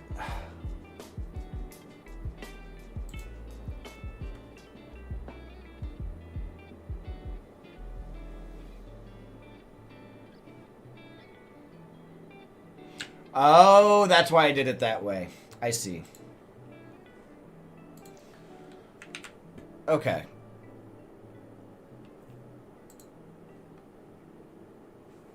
Because if it's in pickups, the boss can't respawn. And let's see. This guy, enemies is actually going to be pickups, is what we will look at. Or no. Yeah. No, yeah. We'll do that. Okay. Which means the doors won't unseal until you pick up the heart container. That's not like the original, but it's a very delicate system I have here, and I don't feel like finding a way to not have that be how that works. So loadables, this, we need to save in Chunked World Dungeons Level 2, loadable 7-2, save, and then I can delete that. Alright. And then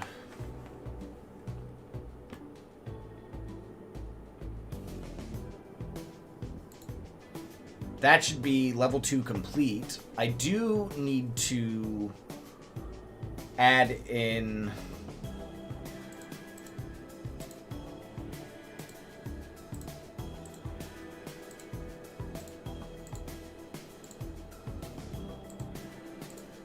the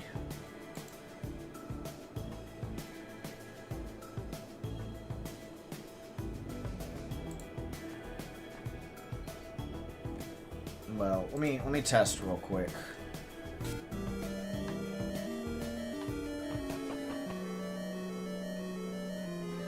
Yeah, okay.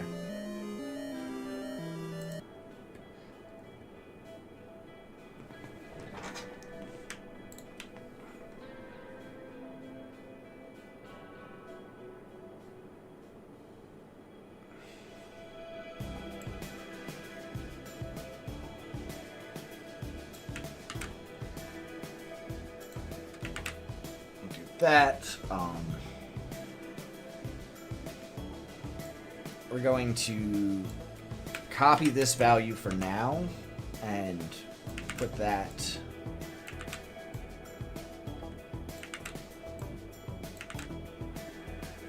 as the end teleports for these places, and then I will overwrite it when I have them. Okay, and then this should be pretty easy to figure out. If I go to 3D and I go to link, negative 12.7, 64.8. Already put that in. And then the position that we will teleport to, I need to look at the overworld and get that position.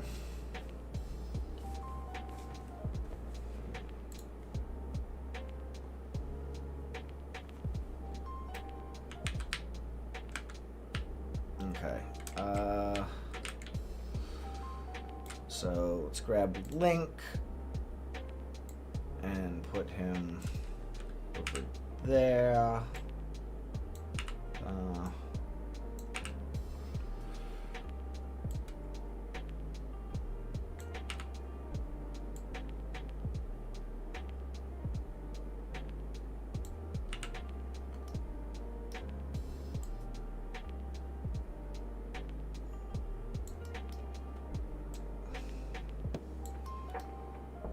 Put him right there.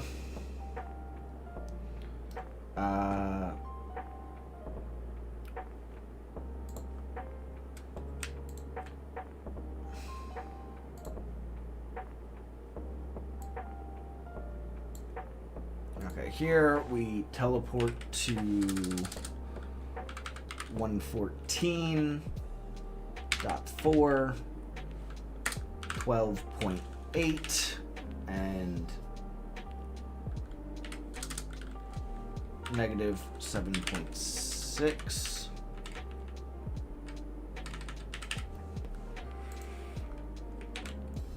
Okay. So, leaving the dungeon, I should...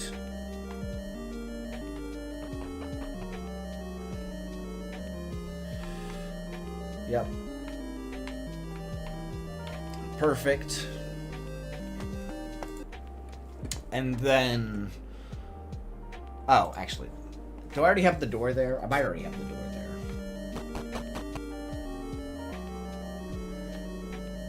I do not. Okay, I need to put that door there. Go to the overworld.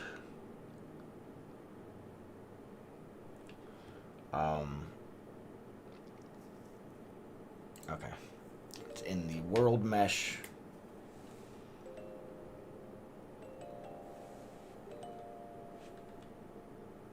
Yeah, okay, so let's duplicate that.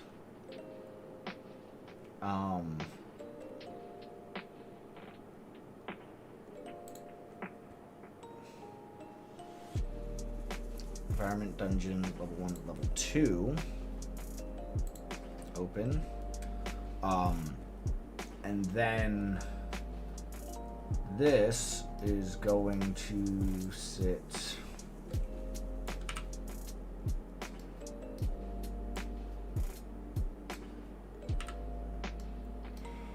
right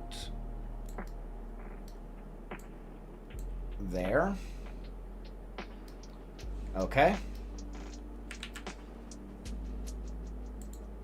Let's test that out.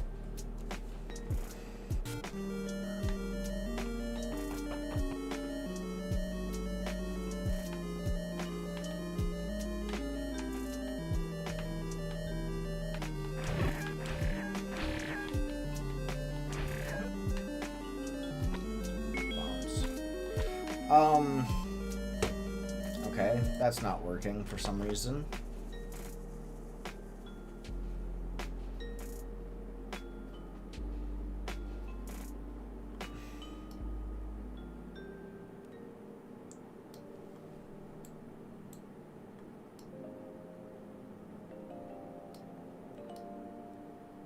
Yeah, maybe it needed to be brought forward slightly. Also, it's not swapping the music like it should.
Okay. That should fix it.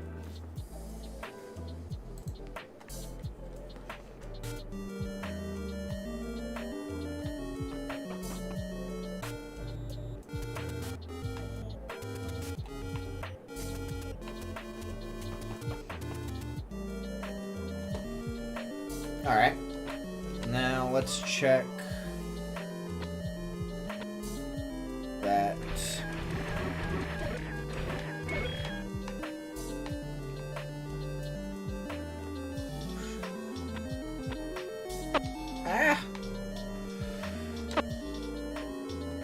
gosh.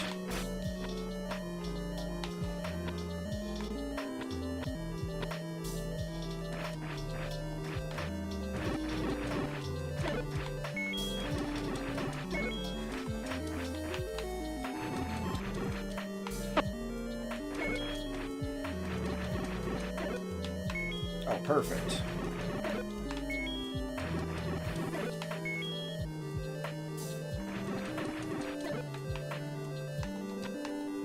Okay.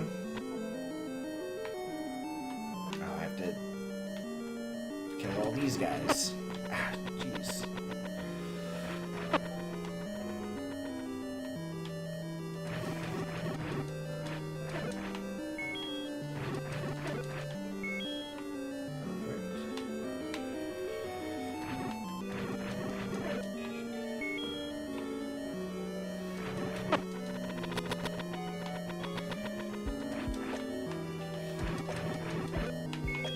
Perfect.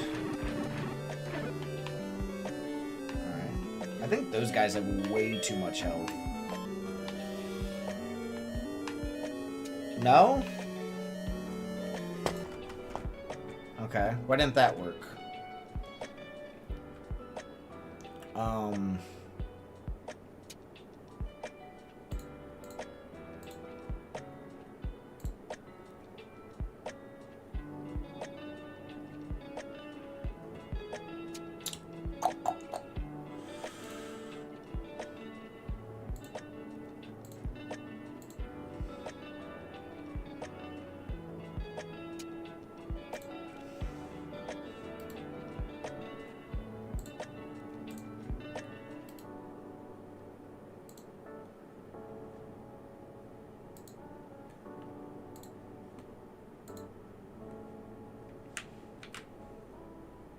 Alright. Let's see if that works.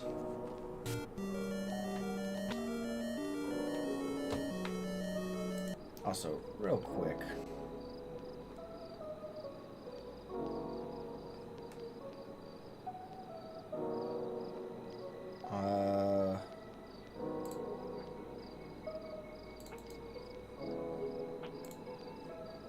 Yeah, they're supposed to have 3 health. That's crazy.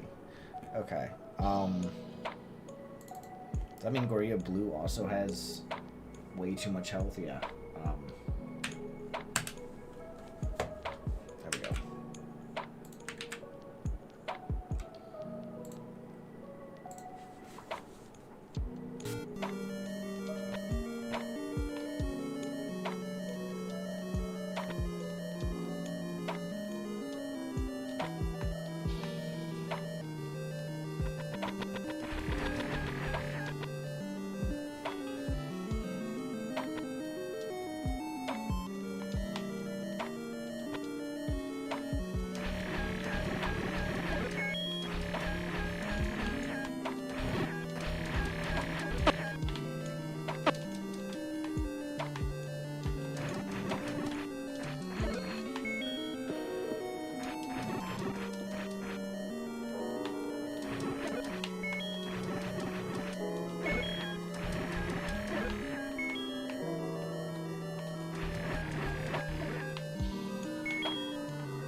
Oh my gosh. Yo, what's going on, Zabros? How you been?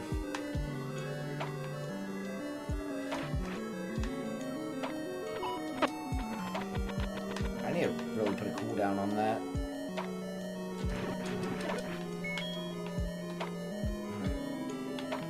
Yeah. Alright, cool. Dodongo spawns in.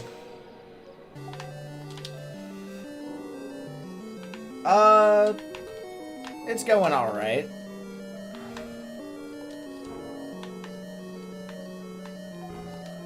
Alright.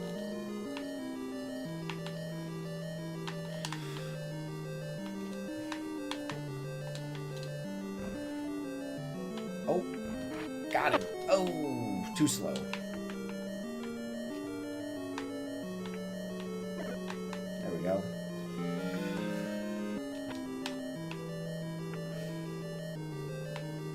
Thank you.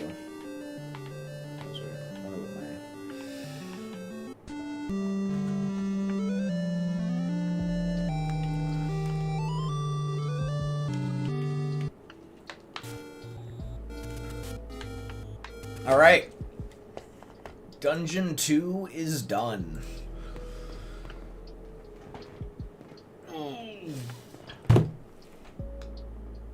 Oh.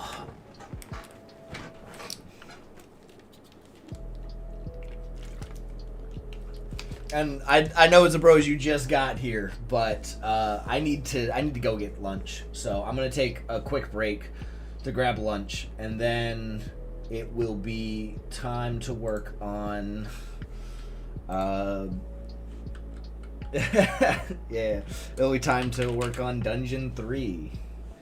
Oh, and hey, Blast Corps, welcome back. All right, good night, Zabros.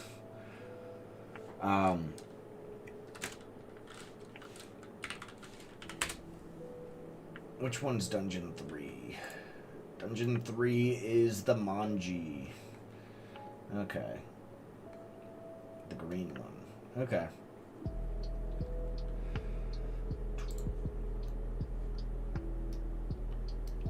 With Manhandla, and Zol, and Dark Nuts. I gotta make Dark Nuts. Okay. Alright. I will be right back. I'm going to go get myself some lunch. See you in a bit.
All right, we're back. What were we doing? We finished Dungeon 2. That's right. Um, it's on to Dungeon 3. I gotta make the new.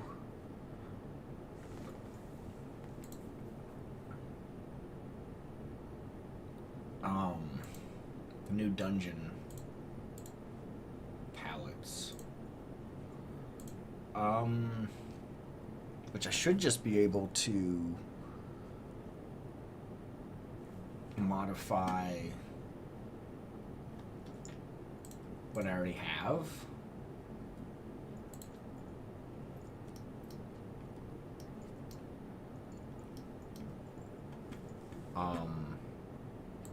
I can do that in GIMP.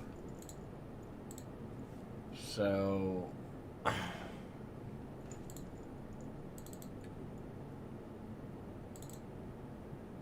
no.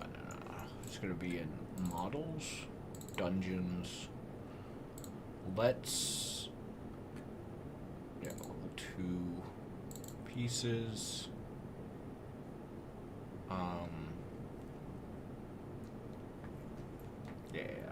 So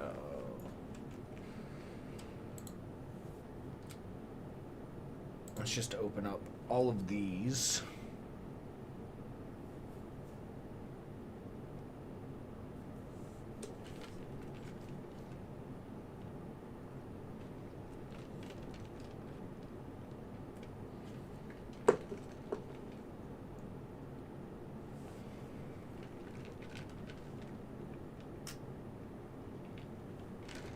All right.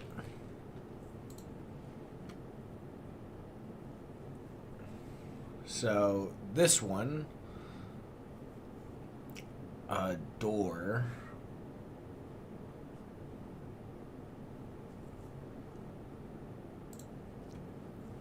Or whoops.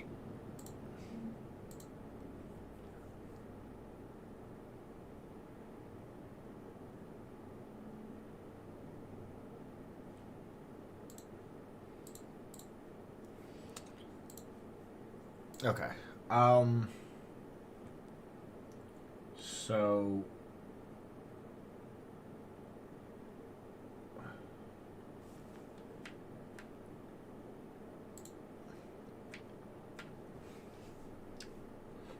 let's make sure I'm grabbing the right color. So this is the dark color.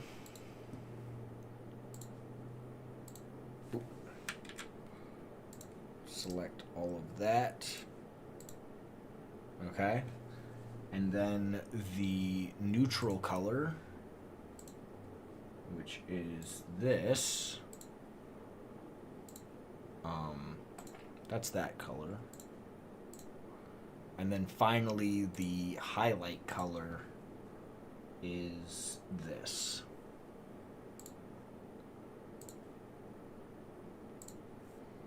And that's all the colors I really got to care about. Now let's export as. Okay, so dungeons. We want to create a new folder called level 3. And we need a new folder called pieces. And we'll save it here. Export.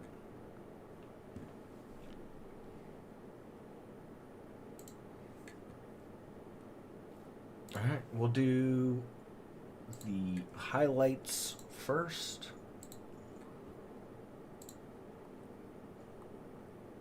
Let's see, this is Shift O, and this is Shift B. Alright, Shift O, Shift B, Shift O, Shift B,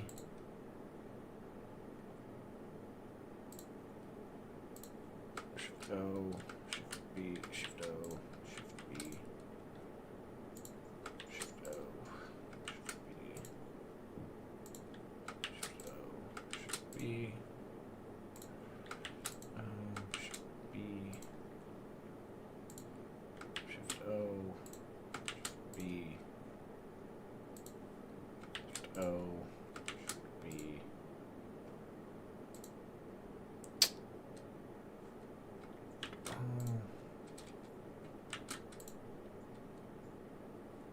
figure out. I think that red is water.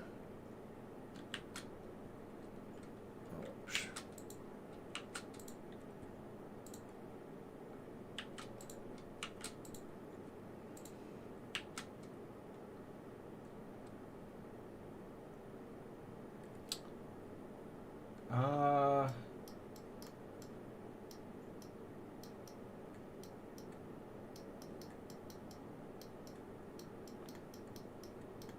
I don't think I'm gonna use this one, but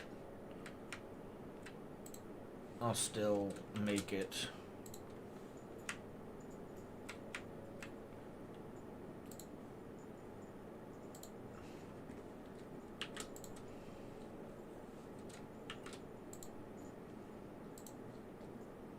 Okay. Let's see. Yeah.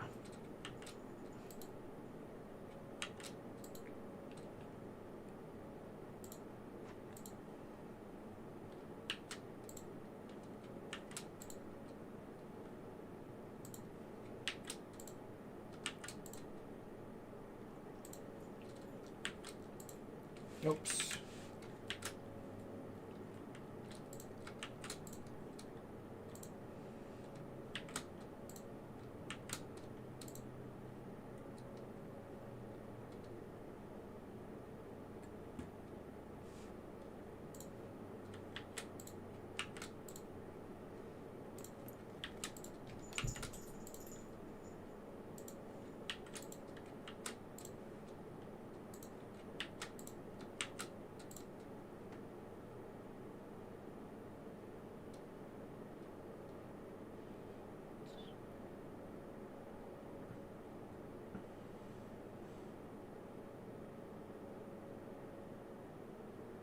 Yeah. Okay. Okay. Let's grab the neutral color now.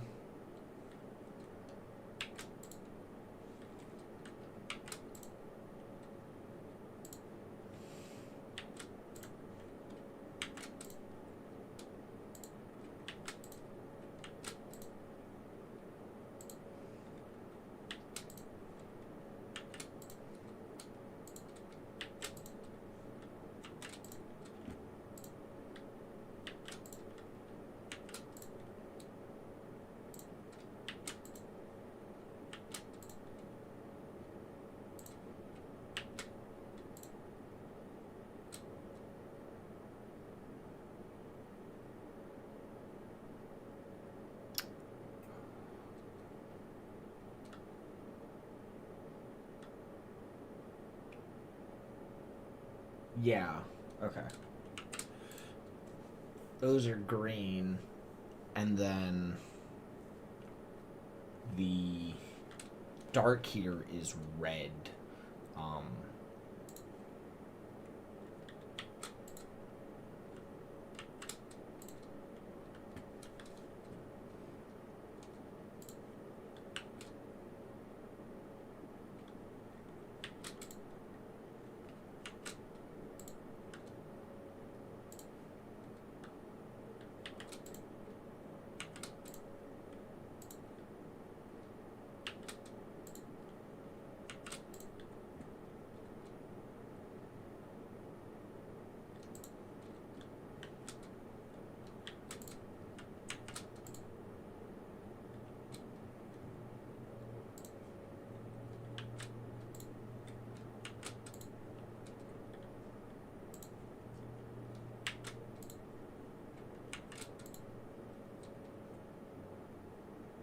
okay.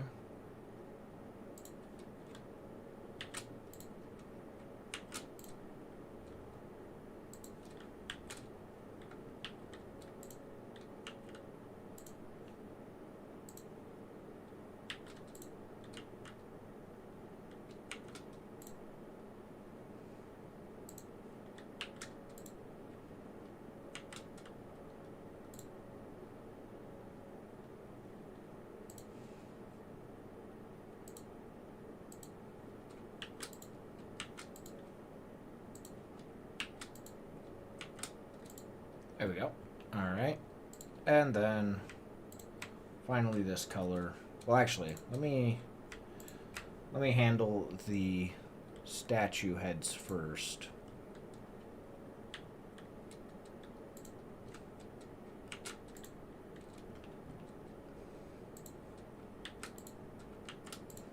And then I'll do the dark color.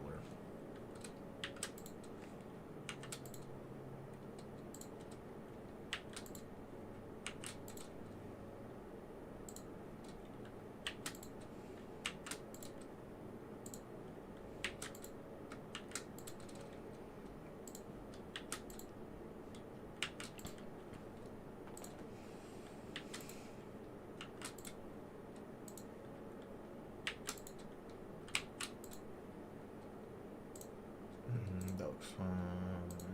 Yeah.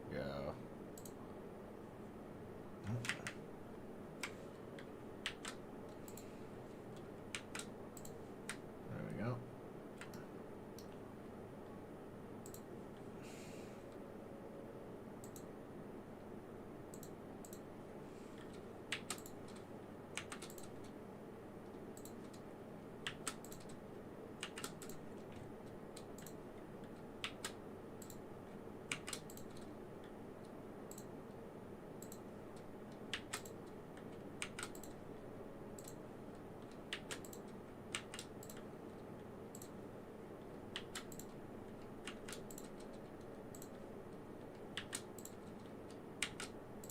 There we go.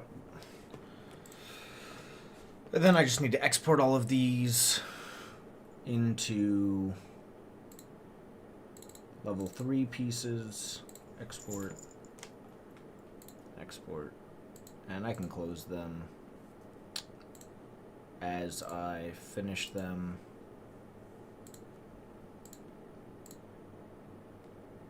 Export as. Export.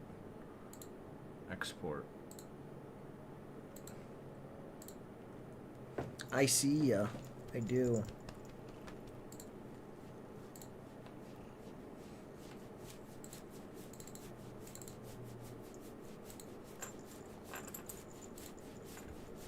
Actually, I'll leave them open.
I also just realized my music isn't playing anymore.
All right.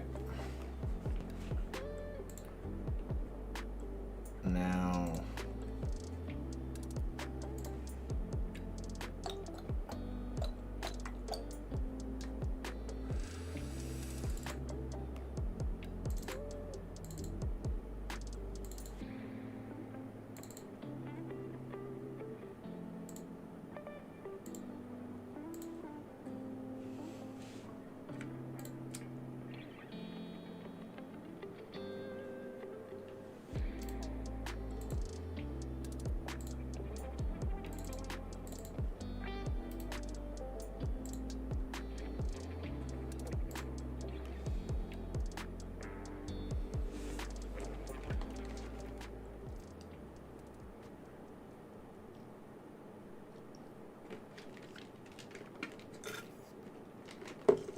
Okay.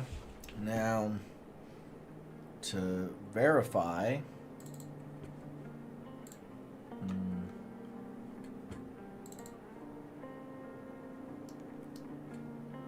okay.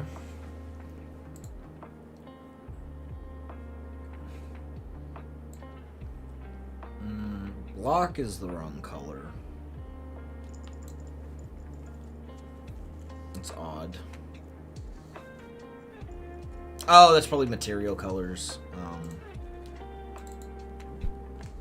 Materials, dark. Yeah, okay. So I gotta make that in Blender. That's fine. That's an easy fix. You can get rid of that. And the other thing, so we have these.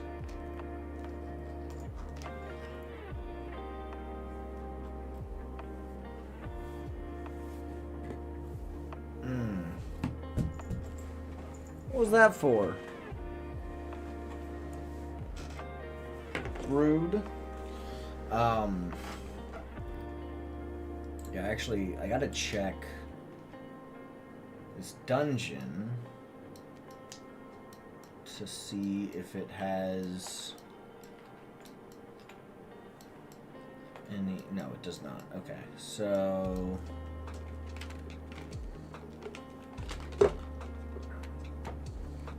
In that case,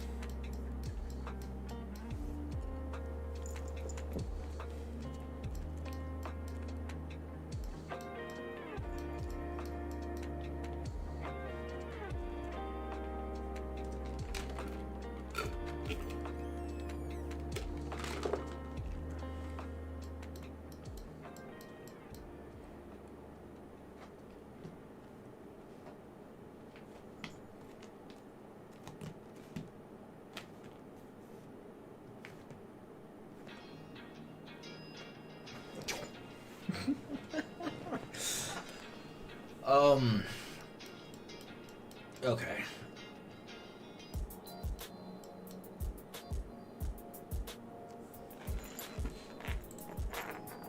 I need to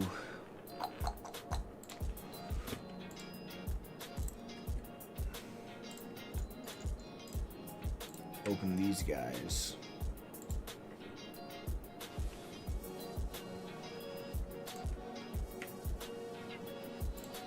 I like color.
correct.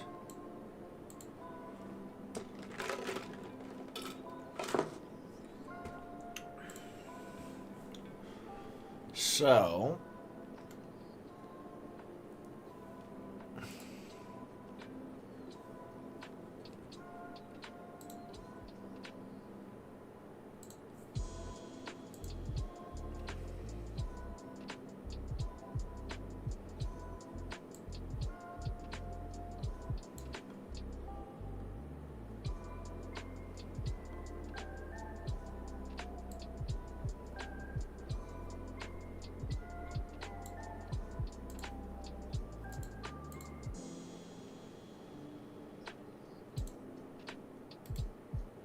create a new folder, call it level 3,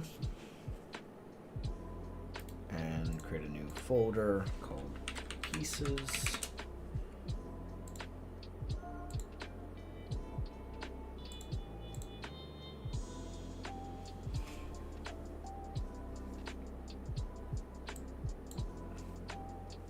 Alright, and then I also need to create the block real quick.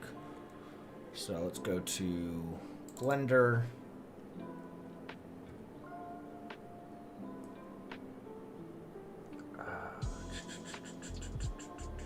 More block.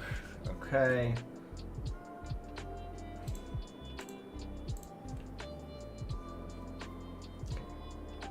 Base color.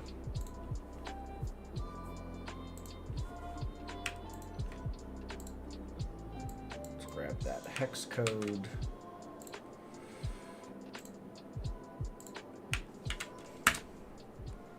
It's that normal. Let's grab that color.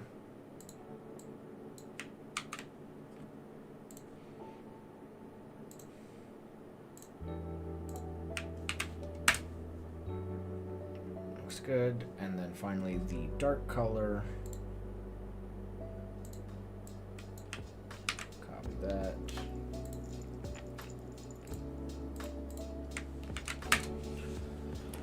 All right. There we go. That is the green block. And we'll save as.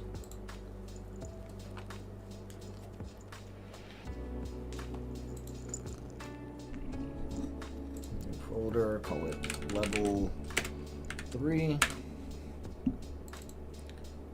Save that.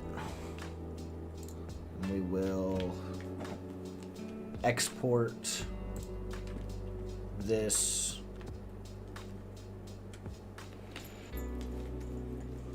to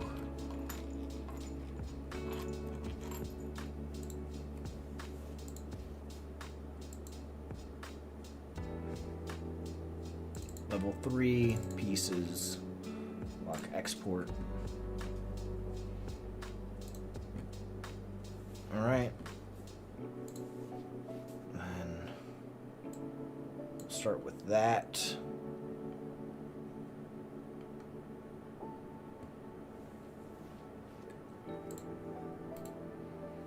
New inherited scene.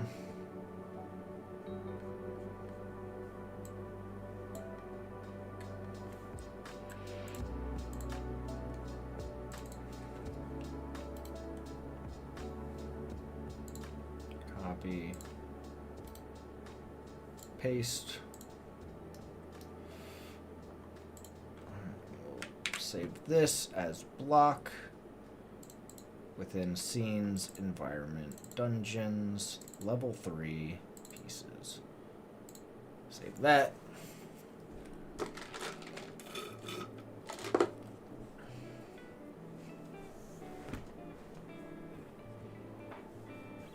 Alright. And we'll go room by room. Yeah, I can just, I'm gonna close all of these. The overworld mesh there.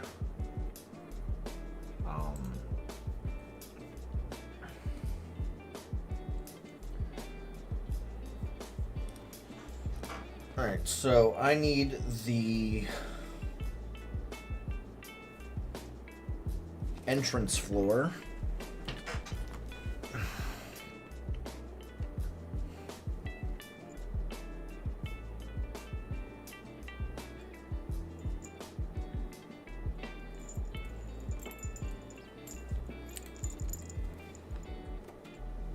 New inherited scene.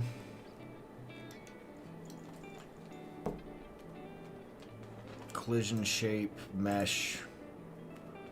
Create collision shape. Create. Add a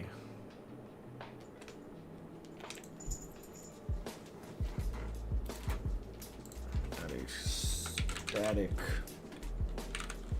body 3D. This will be invisible. Alright. Save this as floor entrance save. We need the statue heads. So, new inherited scene.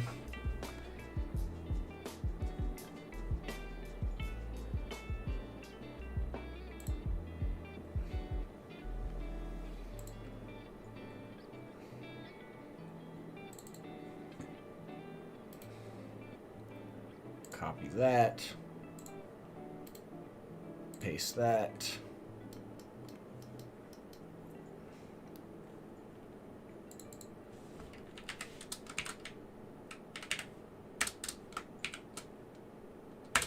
Dragon statue, yeah. Save this. Dragon statue, save. And we need the head statue. We're going to copy that.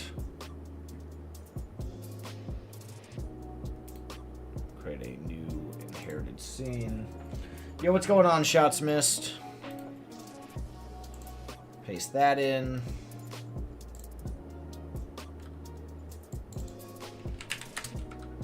This is our head statue. Save that as such. We need the entrance south wall.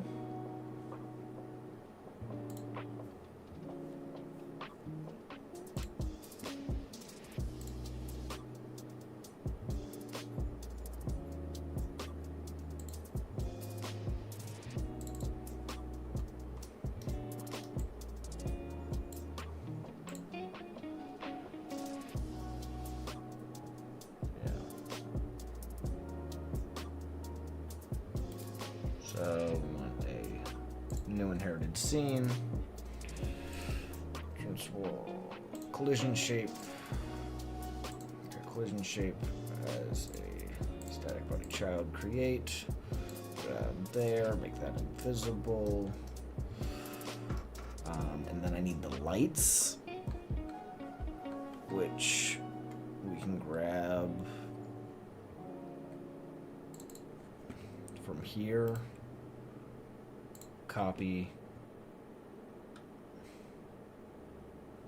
Actually, copy both of those.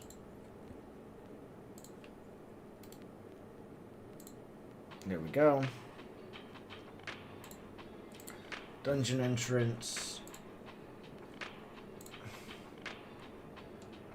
Yeah, that's fine.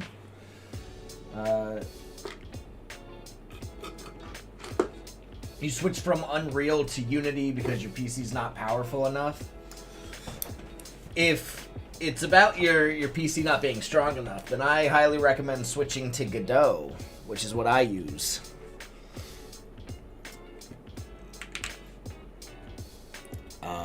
Save that. And Godot's a lot easier to learn than Unity is. Alright. I need the short wall and long wall.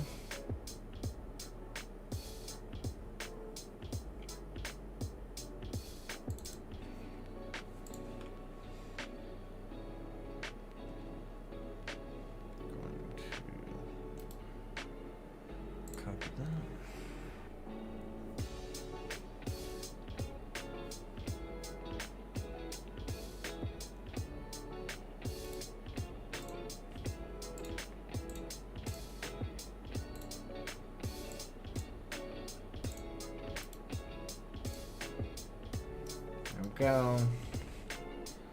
Save this as long wall.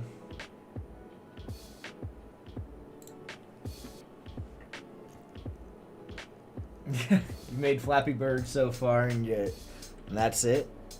Well, I mean, that's the first step, you know, is making small games to get familiar with a tool.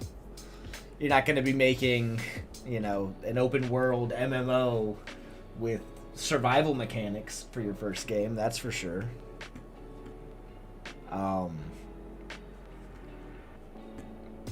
Alright, short wall, new inherited scene.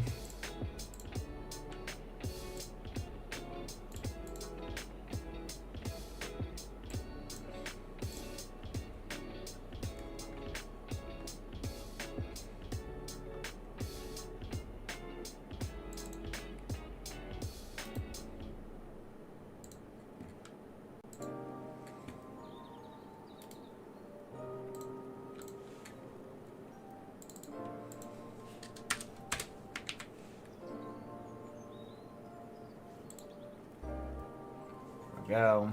Alright, so, and then I need the west wall door.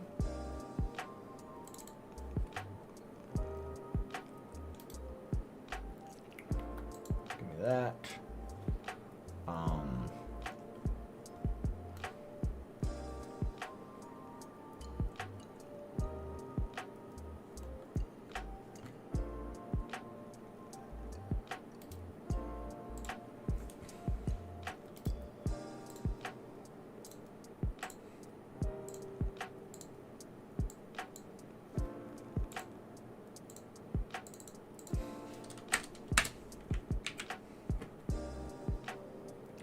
Save that.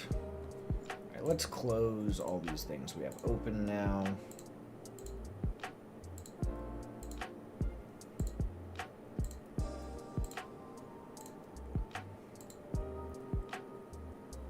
Okay. So let's find our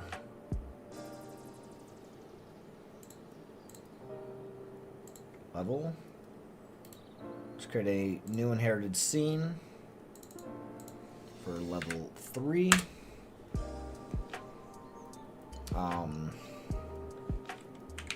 Save this as level 3. Save. Rooms.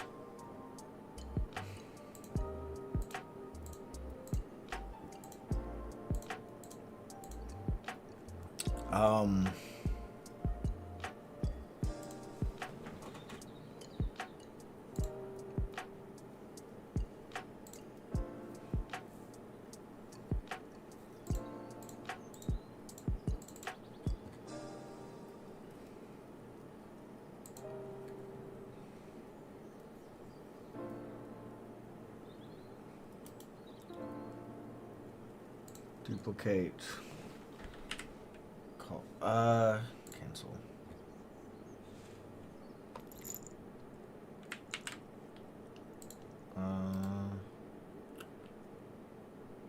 Duplicate 2. Scenes, environment, dungeon, level 3.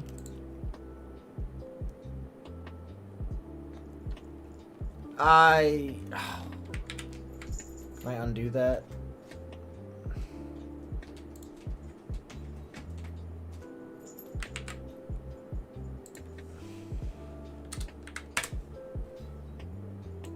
Let's put that back in level 2.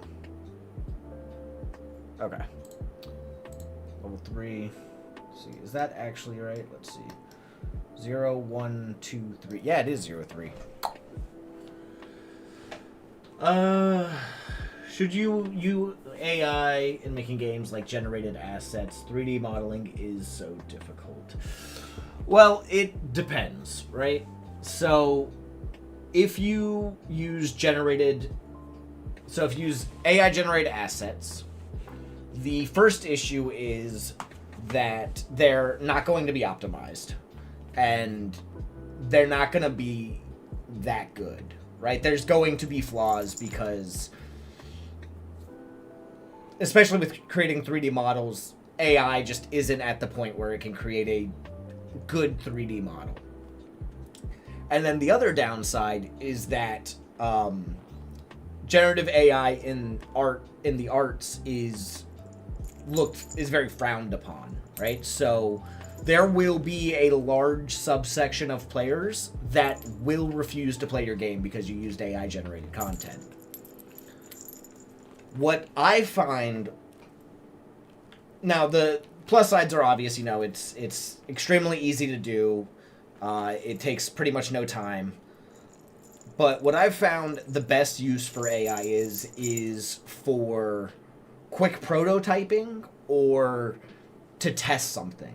Like, I don't use any AI generated content in like final builds of anything I make, but if I'm testing out an idea and I just need like a quick image somewhere to, like, you know, get an idea across, then I'll generate something and put it in and see how it works. But then I'd go back and replace that with something handmade, because I have never seen a good piece of AI art. Like, I've never seen AI generate something that is up to my standards. But yeah, but it's all up to you, right? There's pros and cons to it. 3D modeling is difficult, but it is a skill, so the more you do it, the better you'll get at it. I'm not very good at 3D modeling, and I've been able to pull this off, so it just takes time, you know? It's gonna feel a lot better if you put in the effort and make something that you made rather than just typing in a prompt to get something generated. And that is my 2 cents on generative AI.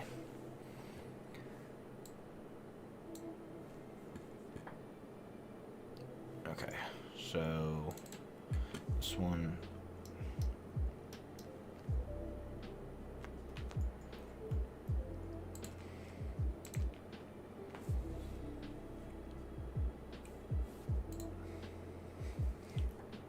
All right, floor entrance.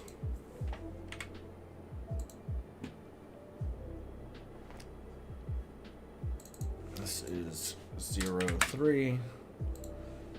Okay, yeah, it's literally just throwing them in. Oh, and the roof. I forgot to do the roof.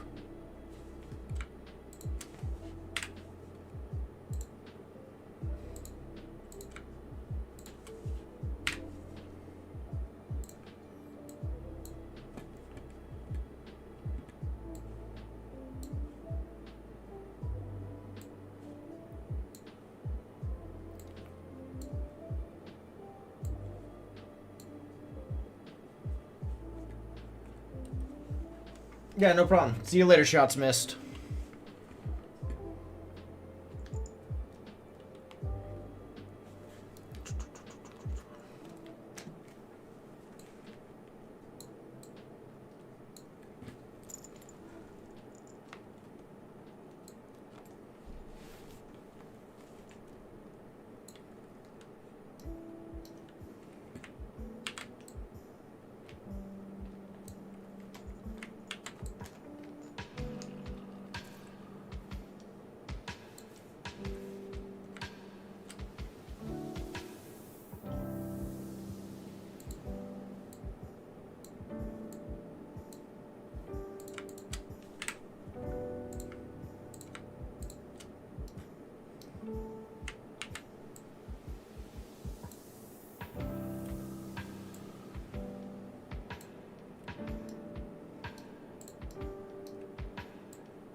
Alright. Now, I also need to make the roof.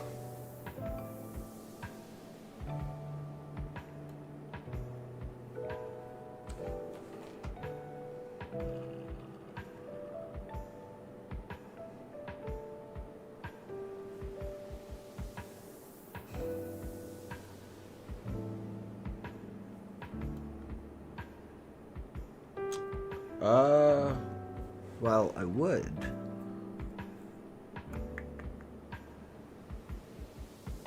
Oh yeah, the roof is just the basic floor. New inherited scene. Roof.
Where did I put that?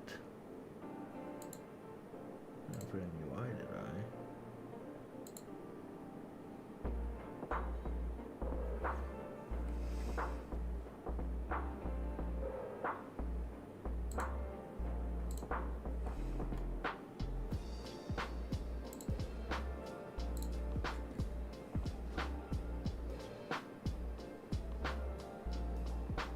Oh. Components. Dungeon roof.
Excuse me.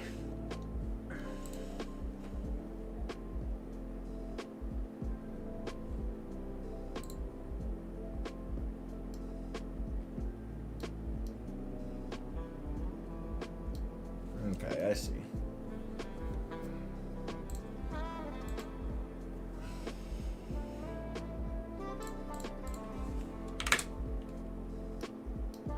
There we go.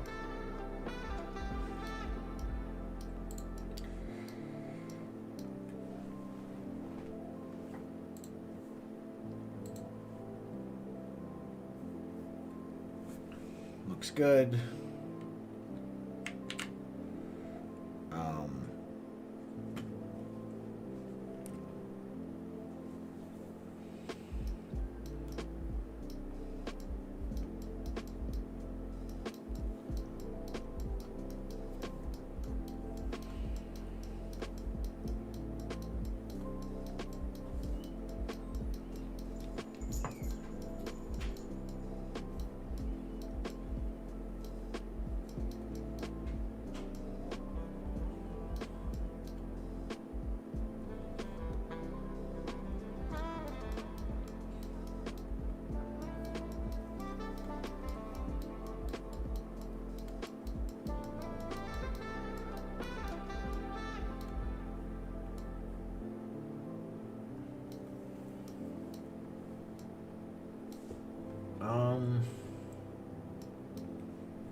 Let's create room.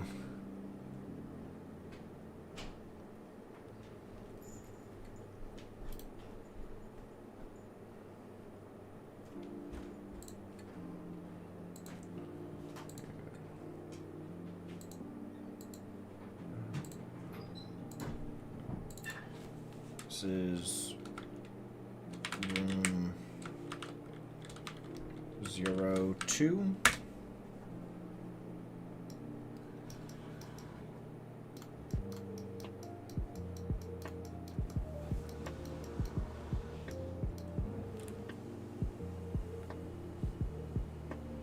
Oh man. All right. So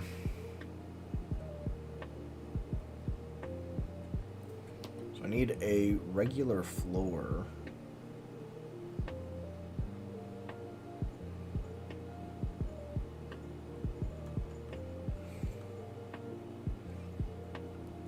And honestly, this we can just name this floor, because it's gonna be the same thing. So regular floor, and I'm gonna remove that script.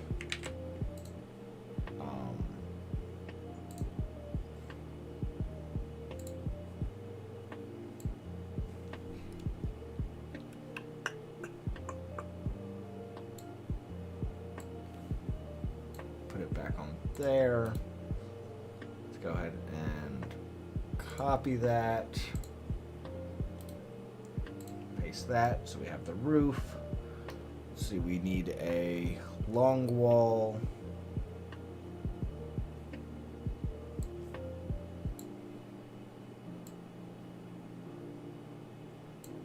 There.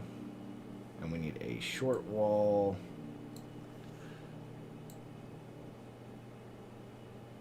There.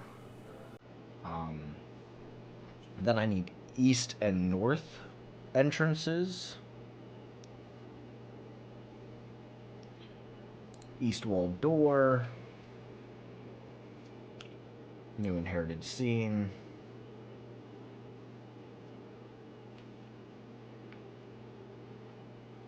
Collision shape.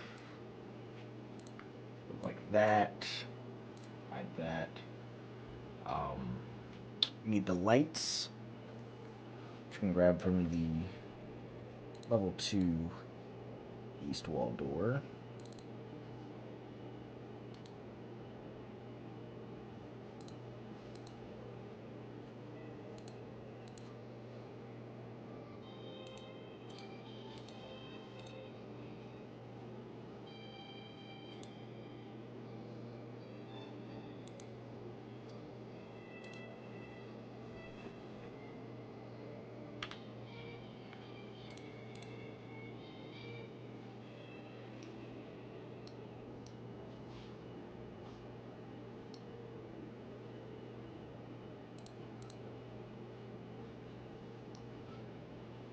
Oh, the enemy wall. Yeah, that's right. Let's go ahead and copy those. Let's go ahead and paste those. All right.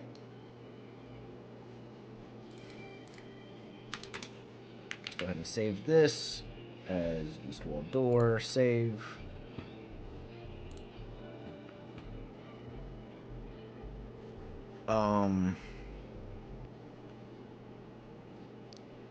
East wall door looks good. I do need to open up the west wall door real quick, and the west wall door here.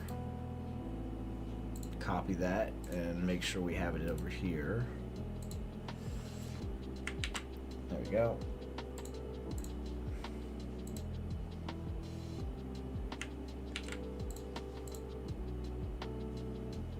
Okay. Then we need the north wall door. Let's go ahead and grab the things we need to copy and create that inherited scene.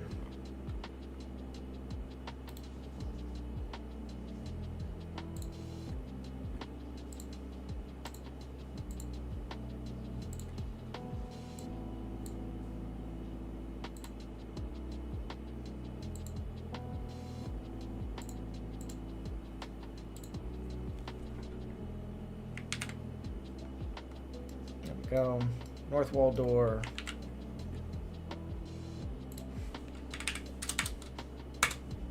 Save that.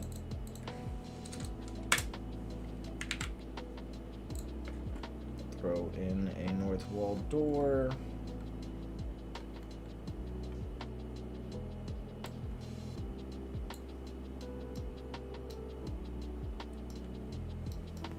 All right.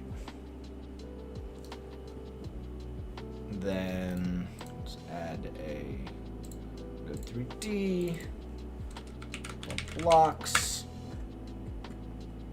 and let's throw in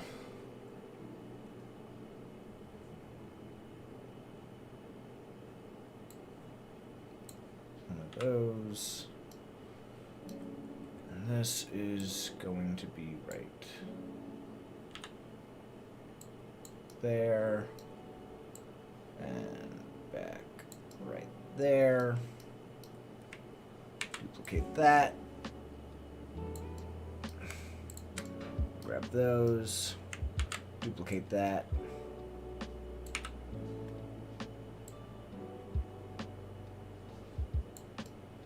Like so. All right, cool. We have room 02 done. Save that. Level 3. I guess I can put them all together at the end.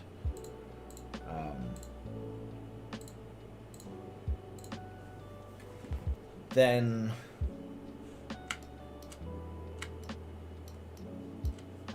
we have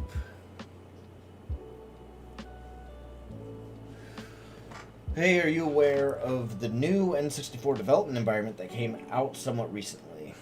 I am.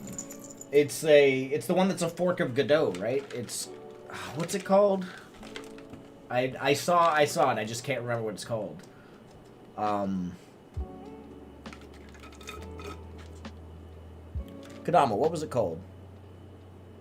Nah, she doesn't remember. I am aware of Blast Corpse. Yeah, Pyrite 64. Yeah, that's it. What about it? What are you messing around in it?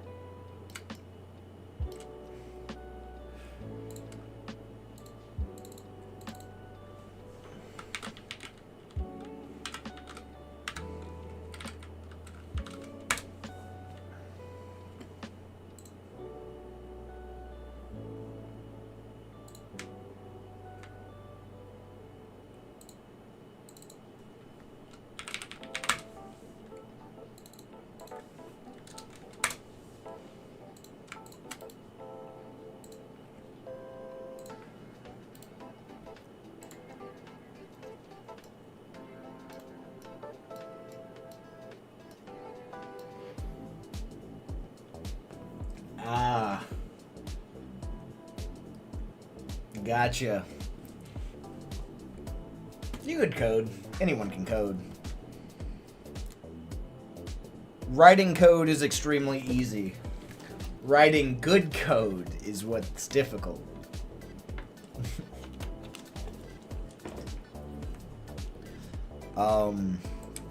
Short wall.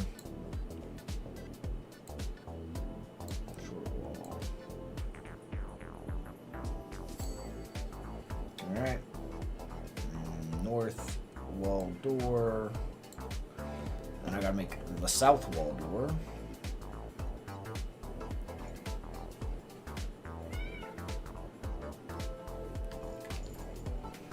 What?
these ones are a bit weird.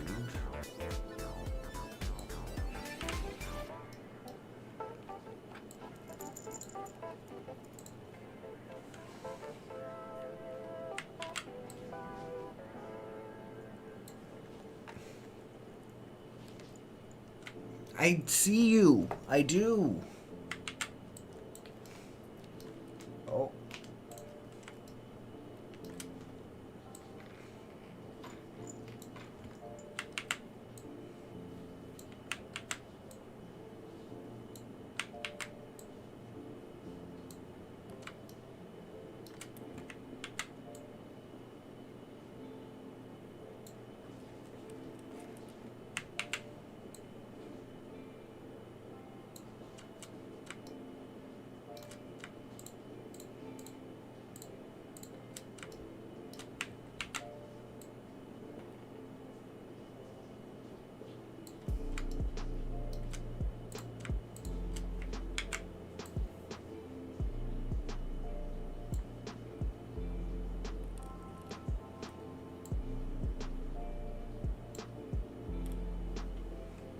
There we go.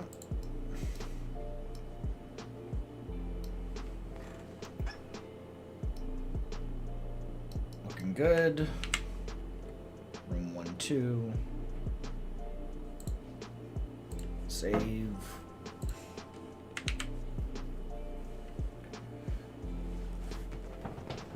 You suppose you could try to learn. It's not like you have the aptitude, you just lack the motivation. That's true.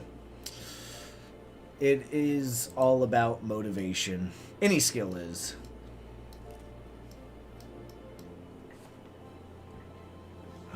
Next one's pretty simple.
Ooh.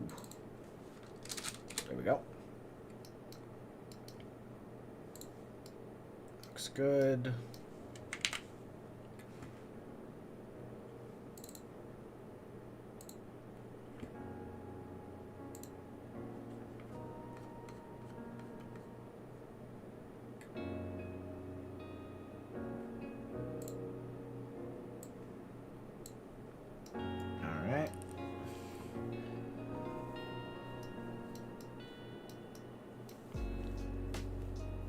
That one. This as room 2-2. Save.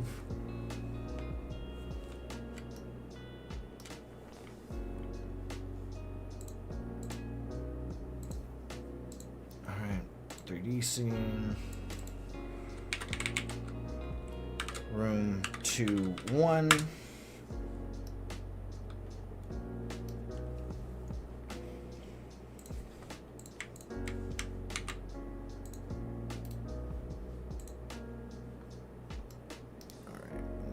Long wall on the south side.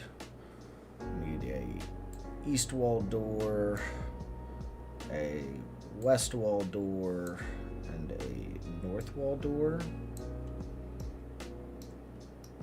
Alright. And that's all you need for that one. Save. Alright. And then we have room 2-1. 0.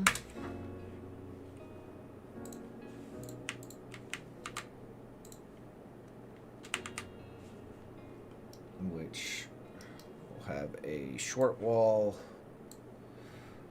on the west side. And then it will have a north wall door, east wall door, and a south wall door. Alright. And then we have some blocks in here.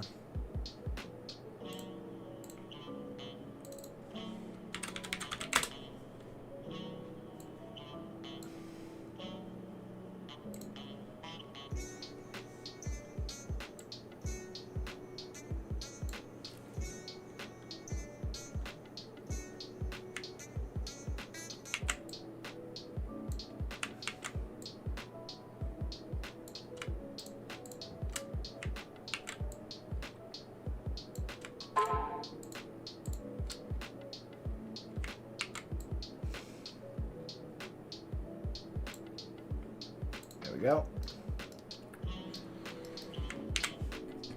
Room 2-0. Save.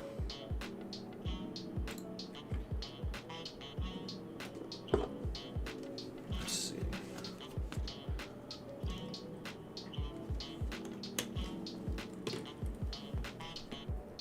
Then let's create room 1-0, which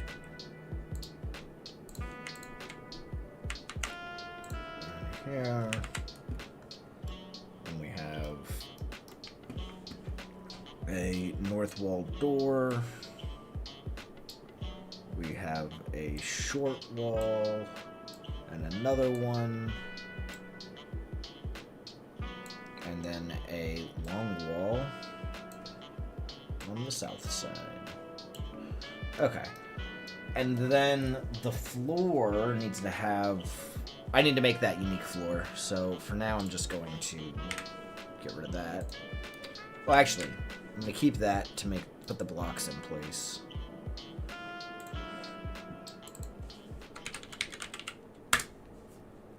Alright.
Alright.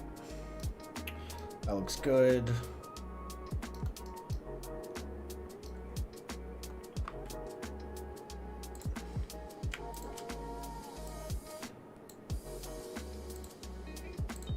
Go. Now I can get rid of that floor.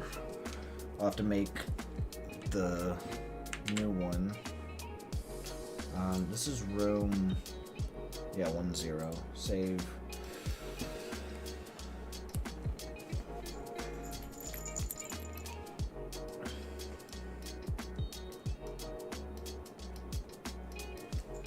Oh, hello.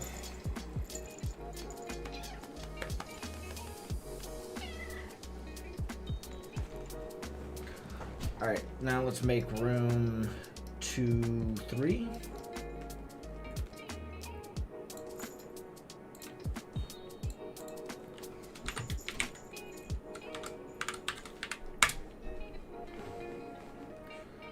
Alright, let's grab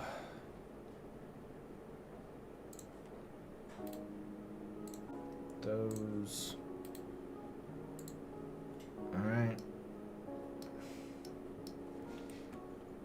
We need a short wall.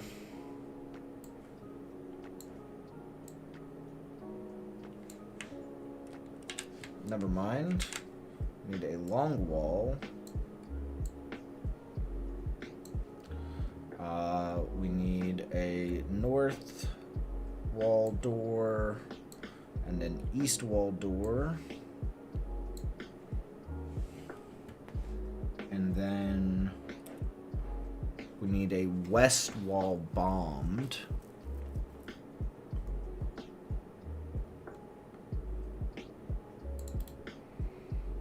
No inherited scene.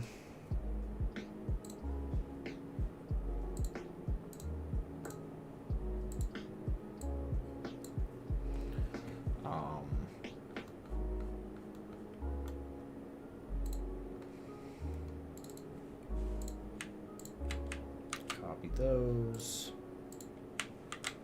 Paste those in. Save this.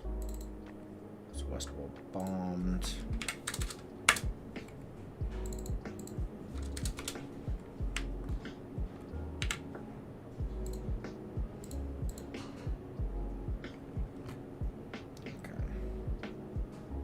Add our west wall bombed. And we can save this as room 2-3 save. Oh, I forgot the blocks.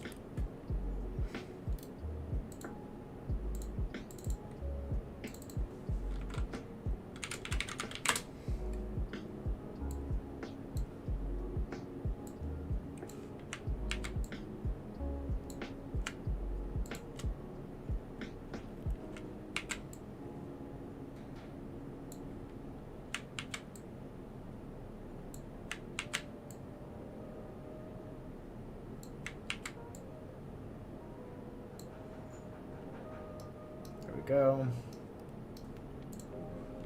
So that.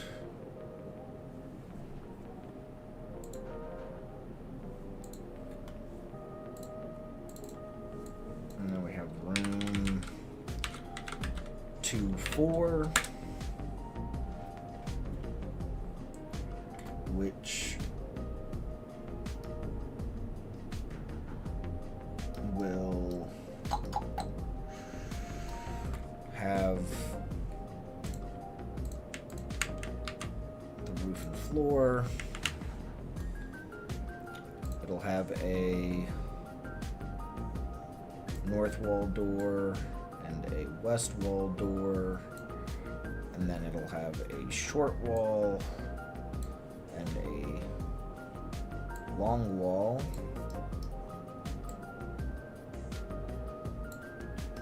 Like so. And then it'll have some blocks.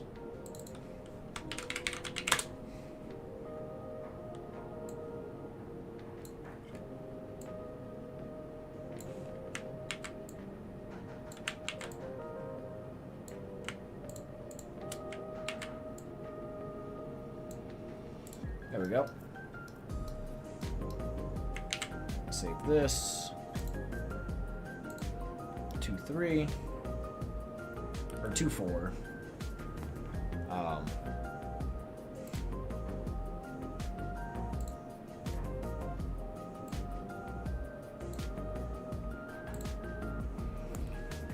right. On to 3-0.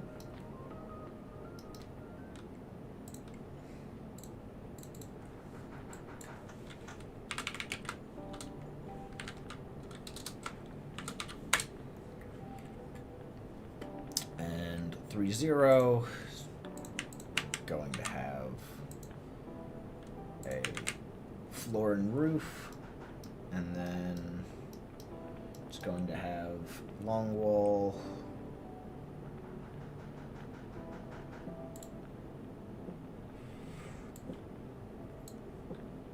short wall on the west side.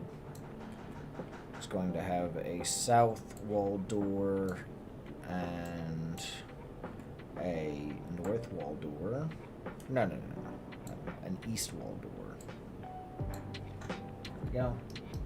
And that is all she wrote for room 30. Then we have room 31.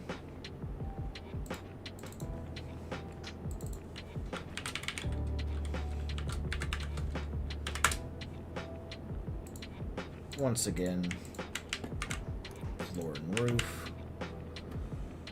We're going to have a long wall.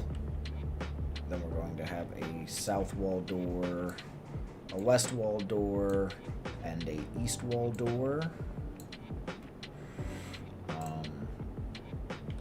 Then we're going to have some blocks.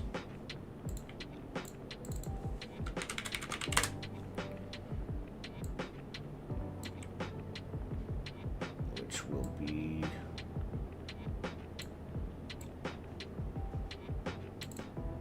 there.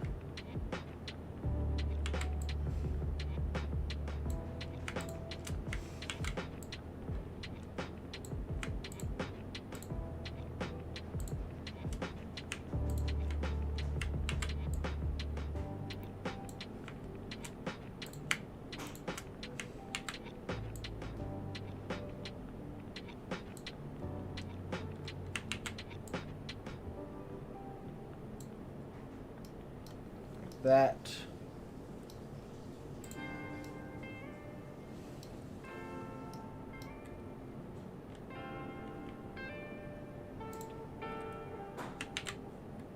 Save this as room 31. Save.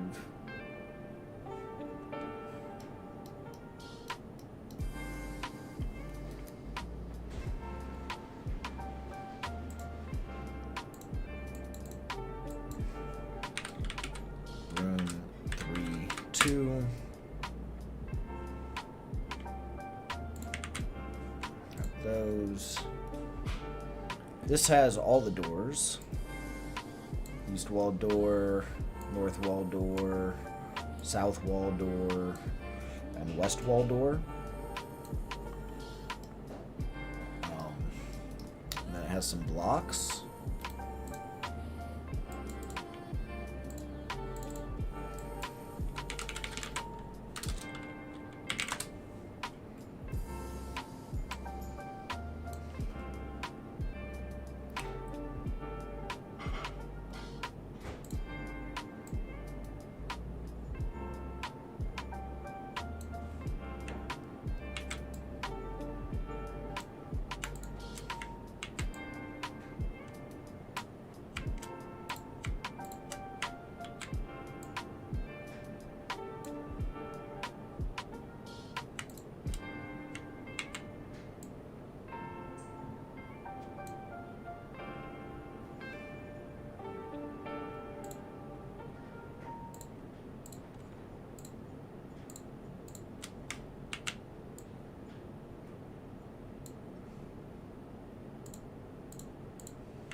Alright.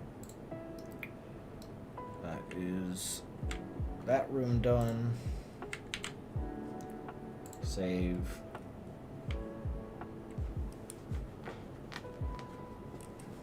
Then we got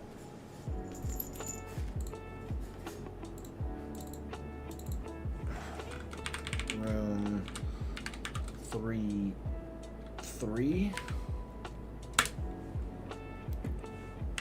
We'll have that. It'll have a long wall. We'll have a west wall door and a south wall door, and then we'll have an east wall bombed. And that's all. Alright. Then we have room 3-4, which is the boss room.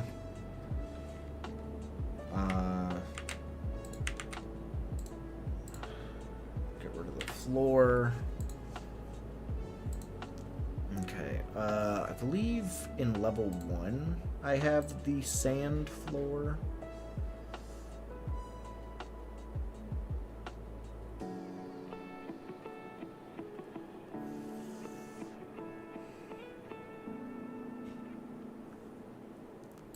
Oh, no, in general pieces.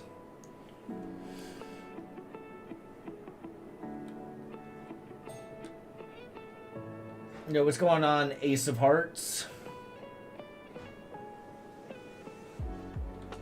Nice to meet you, Ace. Alright, so we got our sand floor. What, how long you been using Godot, Ace?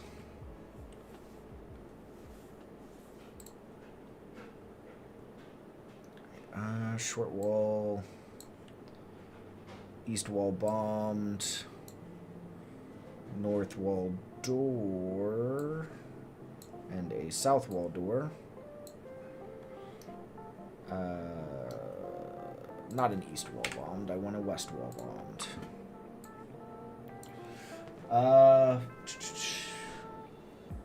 13 days. You like it a lot? Nice. Yeah. I've been using Godot for quite a while now. But I really enjoy it, and I like the node-based architecture they have going on here. All right, let's save that. 3-4. Save that. All right. On to 4-2.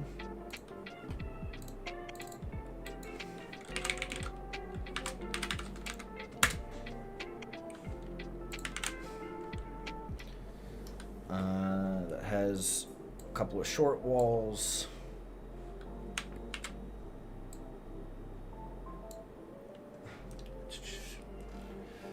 We've done game dev for the last 10 years using pure Python and Panda 3D.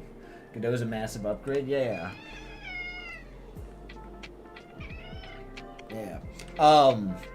Yeah, I did some Python game development in college for my freshman year project. I've never heard of Panda, though. Is that like a Python library that gives you 3D graphics?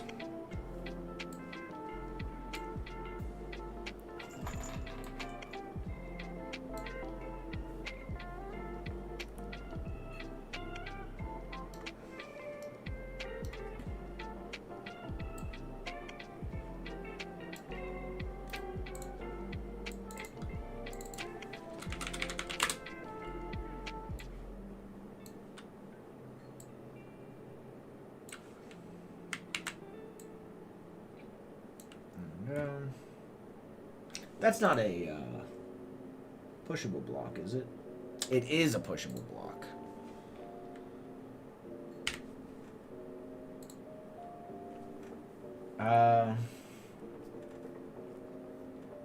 Yeah, it was originally developed by Disney to rapidly develop games like Toontown and Pirates of the Caribbean Online. Really? And they released it? That doesn't sound like Disney. They made it open source and handed it over to Carnegie Mellon University to maintain and update it. That's crazy. Disney making something open source? I don't believe it. In fact, I believe you're lying. There's no way they did that. Nah, I'm kidding. That's cool though. What? It's not dinner time. It's not.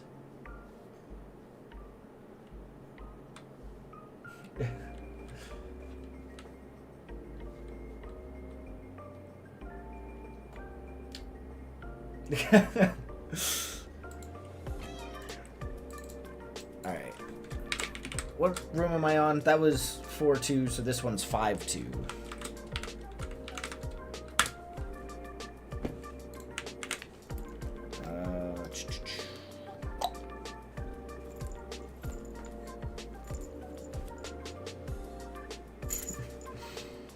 Alright, let's throw a floor black here. Get rid of that. We need a long wall, short wall, a south wall door, and a west wall door.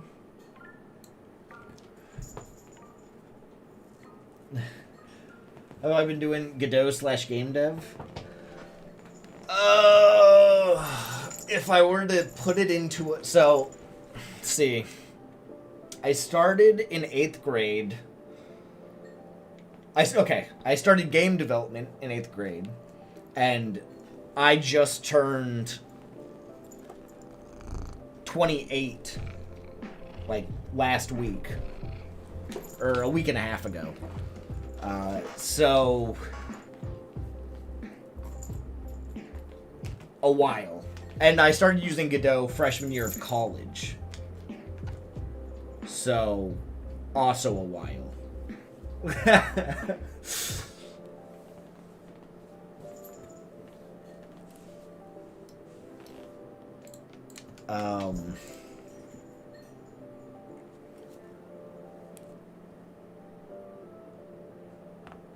Oh, thanks for throwing my itch on there, Blast Corpse. Yeah, if you want to play some of my games, they're all right there.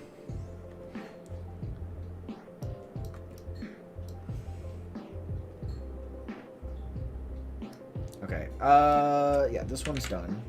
Room 5-2. Save, and then make the final, or not the final room. I want close to the final room. Oops. Room 5-2. No, room 5-1.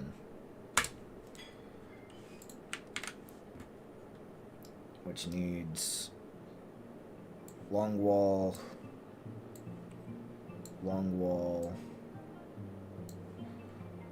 short wall, and a east wall door.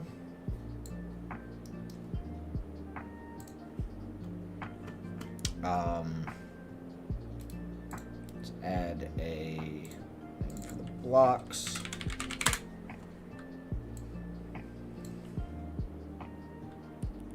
Okay.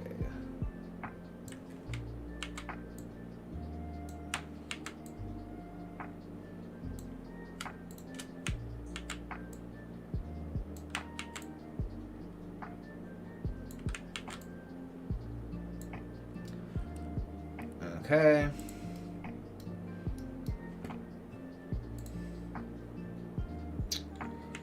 It's room 5-1, save, and I did miss room 4-4.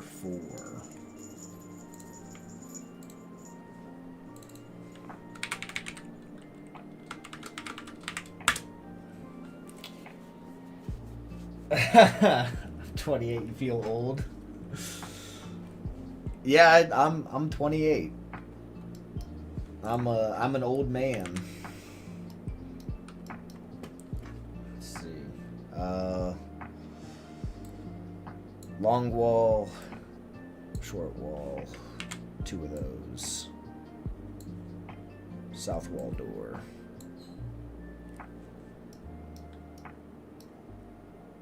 And then, ooh, I do need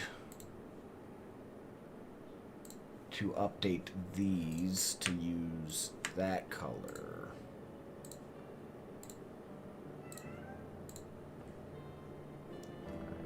File as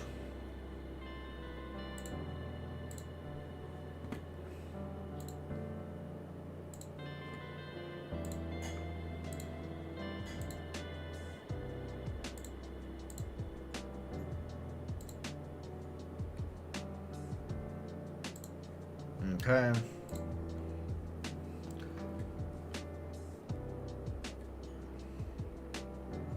So let's add our blocks.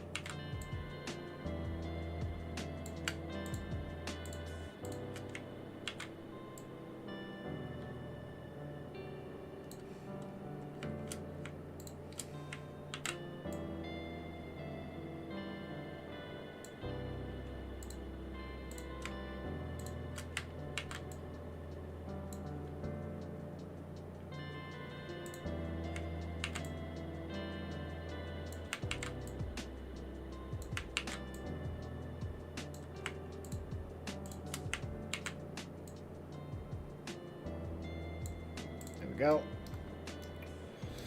And then save that. Now I need to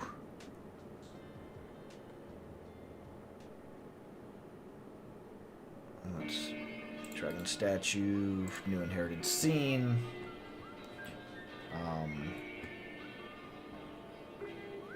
And head statue, new inherited scene. Then I just need to grab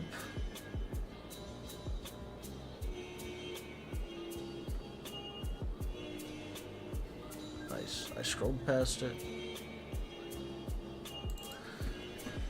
Dragon statue, copy,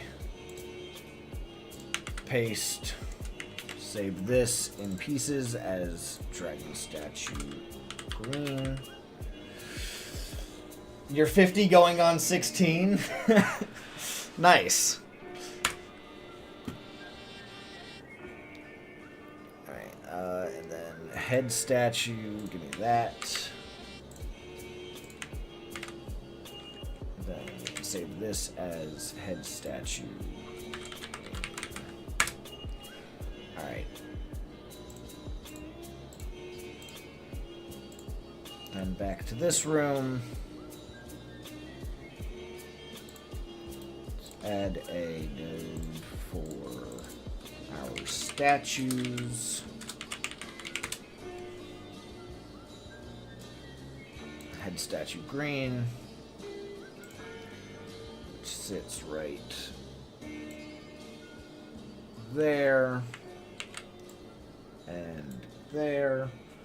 And then we need our dragon statue green, which will sit right there and right there. Okay, perfect. Now I just need to piece all of the rooms together in the level.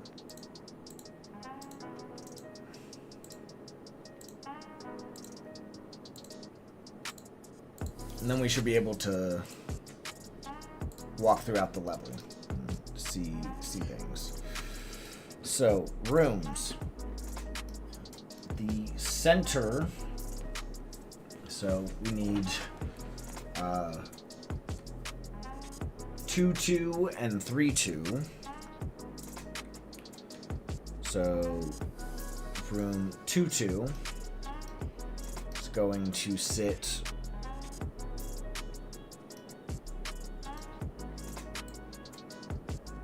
right there.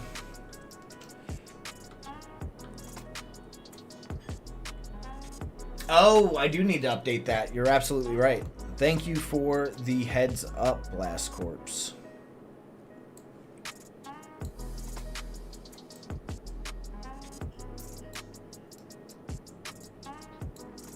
There we go. Now I can chain off all these. 1, 2.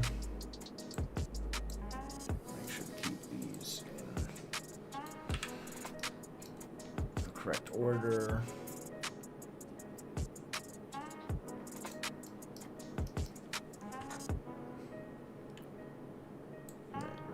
Zero, 2.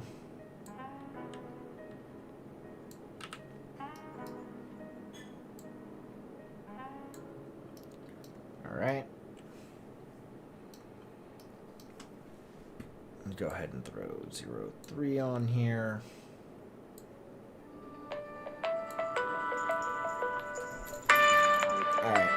I am getting a call. I will be right back.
Yo, yo, yo, I am back. Sorry about that.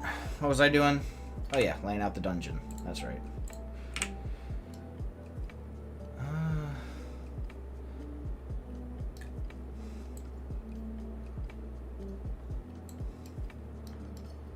Alright, looks good.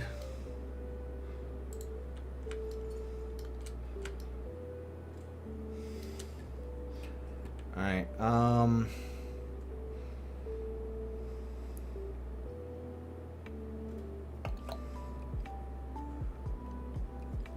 let's go 2-1.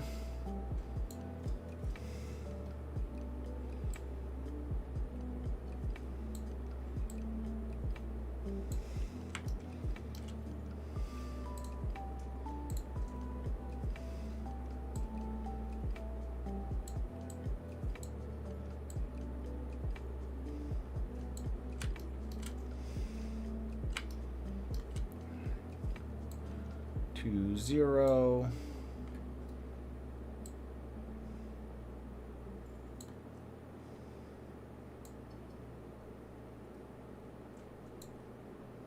All right. 1-0.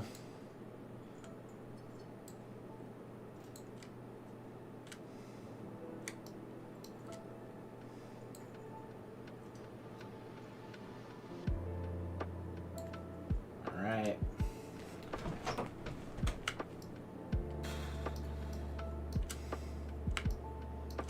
All right. 2-3.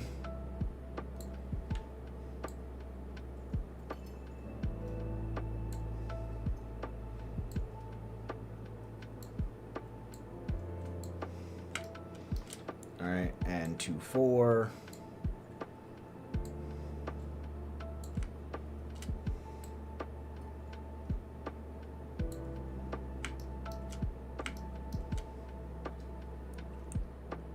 Three, 0.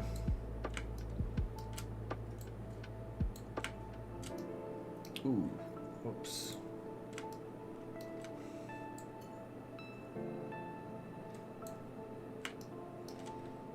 3-1.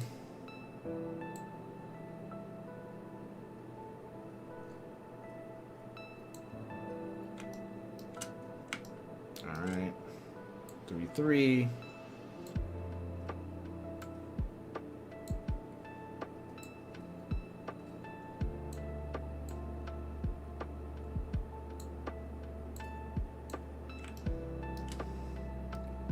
Three, 4.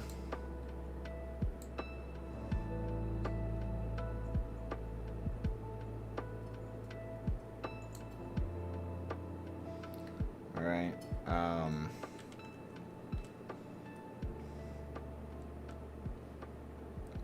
4-2.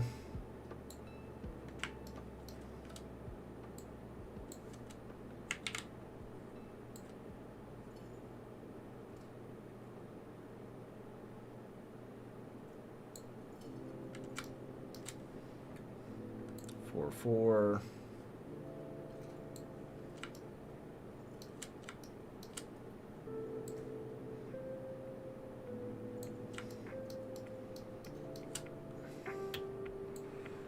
5-1.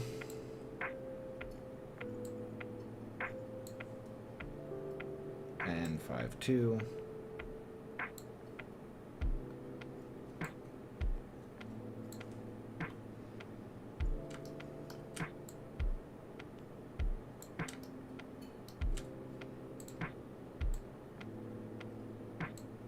There we go.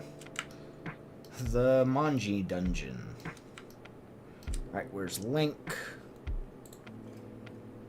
He needs to start over here.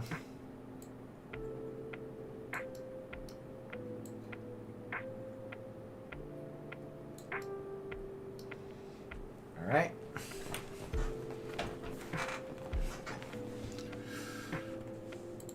Let's grab that. Save that script. Let's open up the inventory. The beginning position for level 3 is 25.6. and 48. Alright. Now, let's take a little walk around this dungeon and see how it looks. Ooh.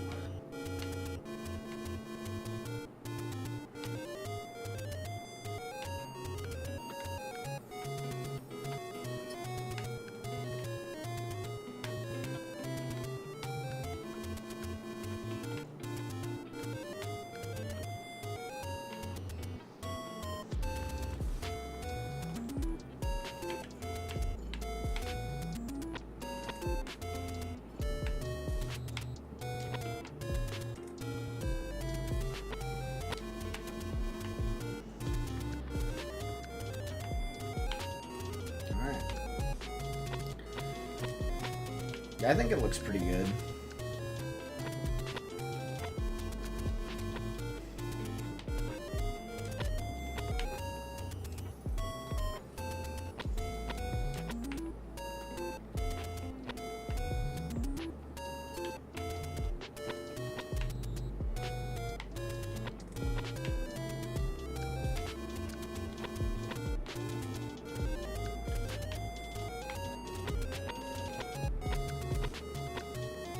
Oh no! Alright,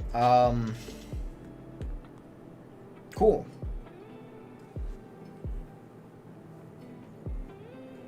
That's, I think that's a good chunk of progress done today. So we still need to get the floor in here with the stairs to go down to the room to get the raft. And then that's it, I think. Then we can just start actually putting in the enemies and the pickups and all that cool stuff. But yeah, I think that's a good chunk of progress done. And we will we'll call it there.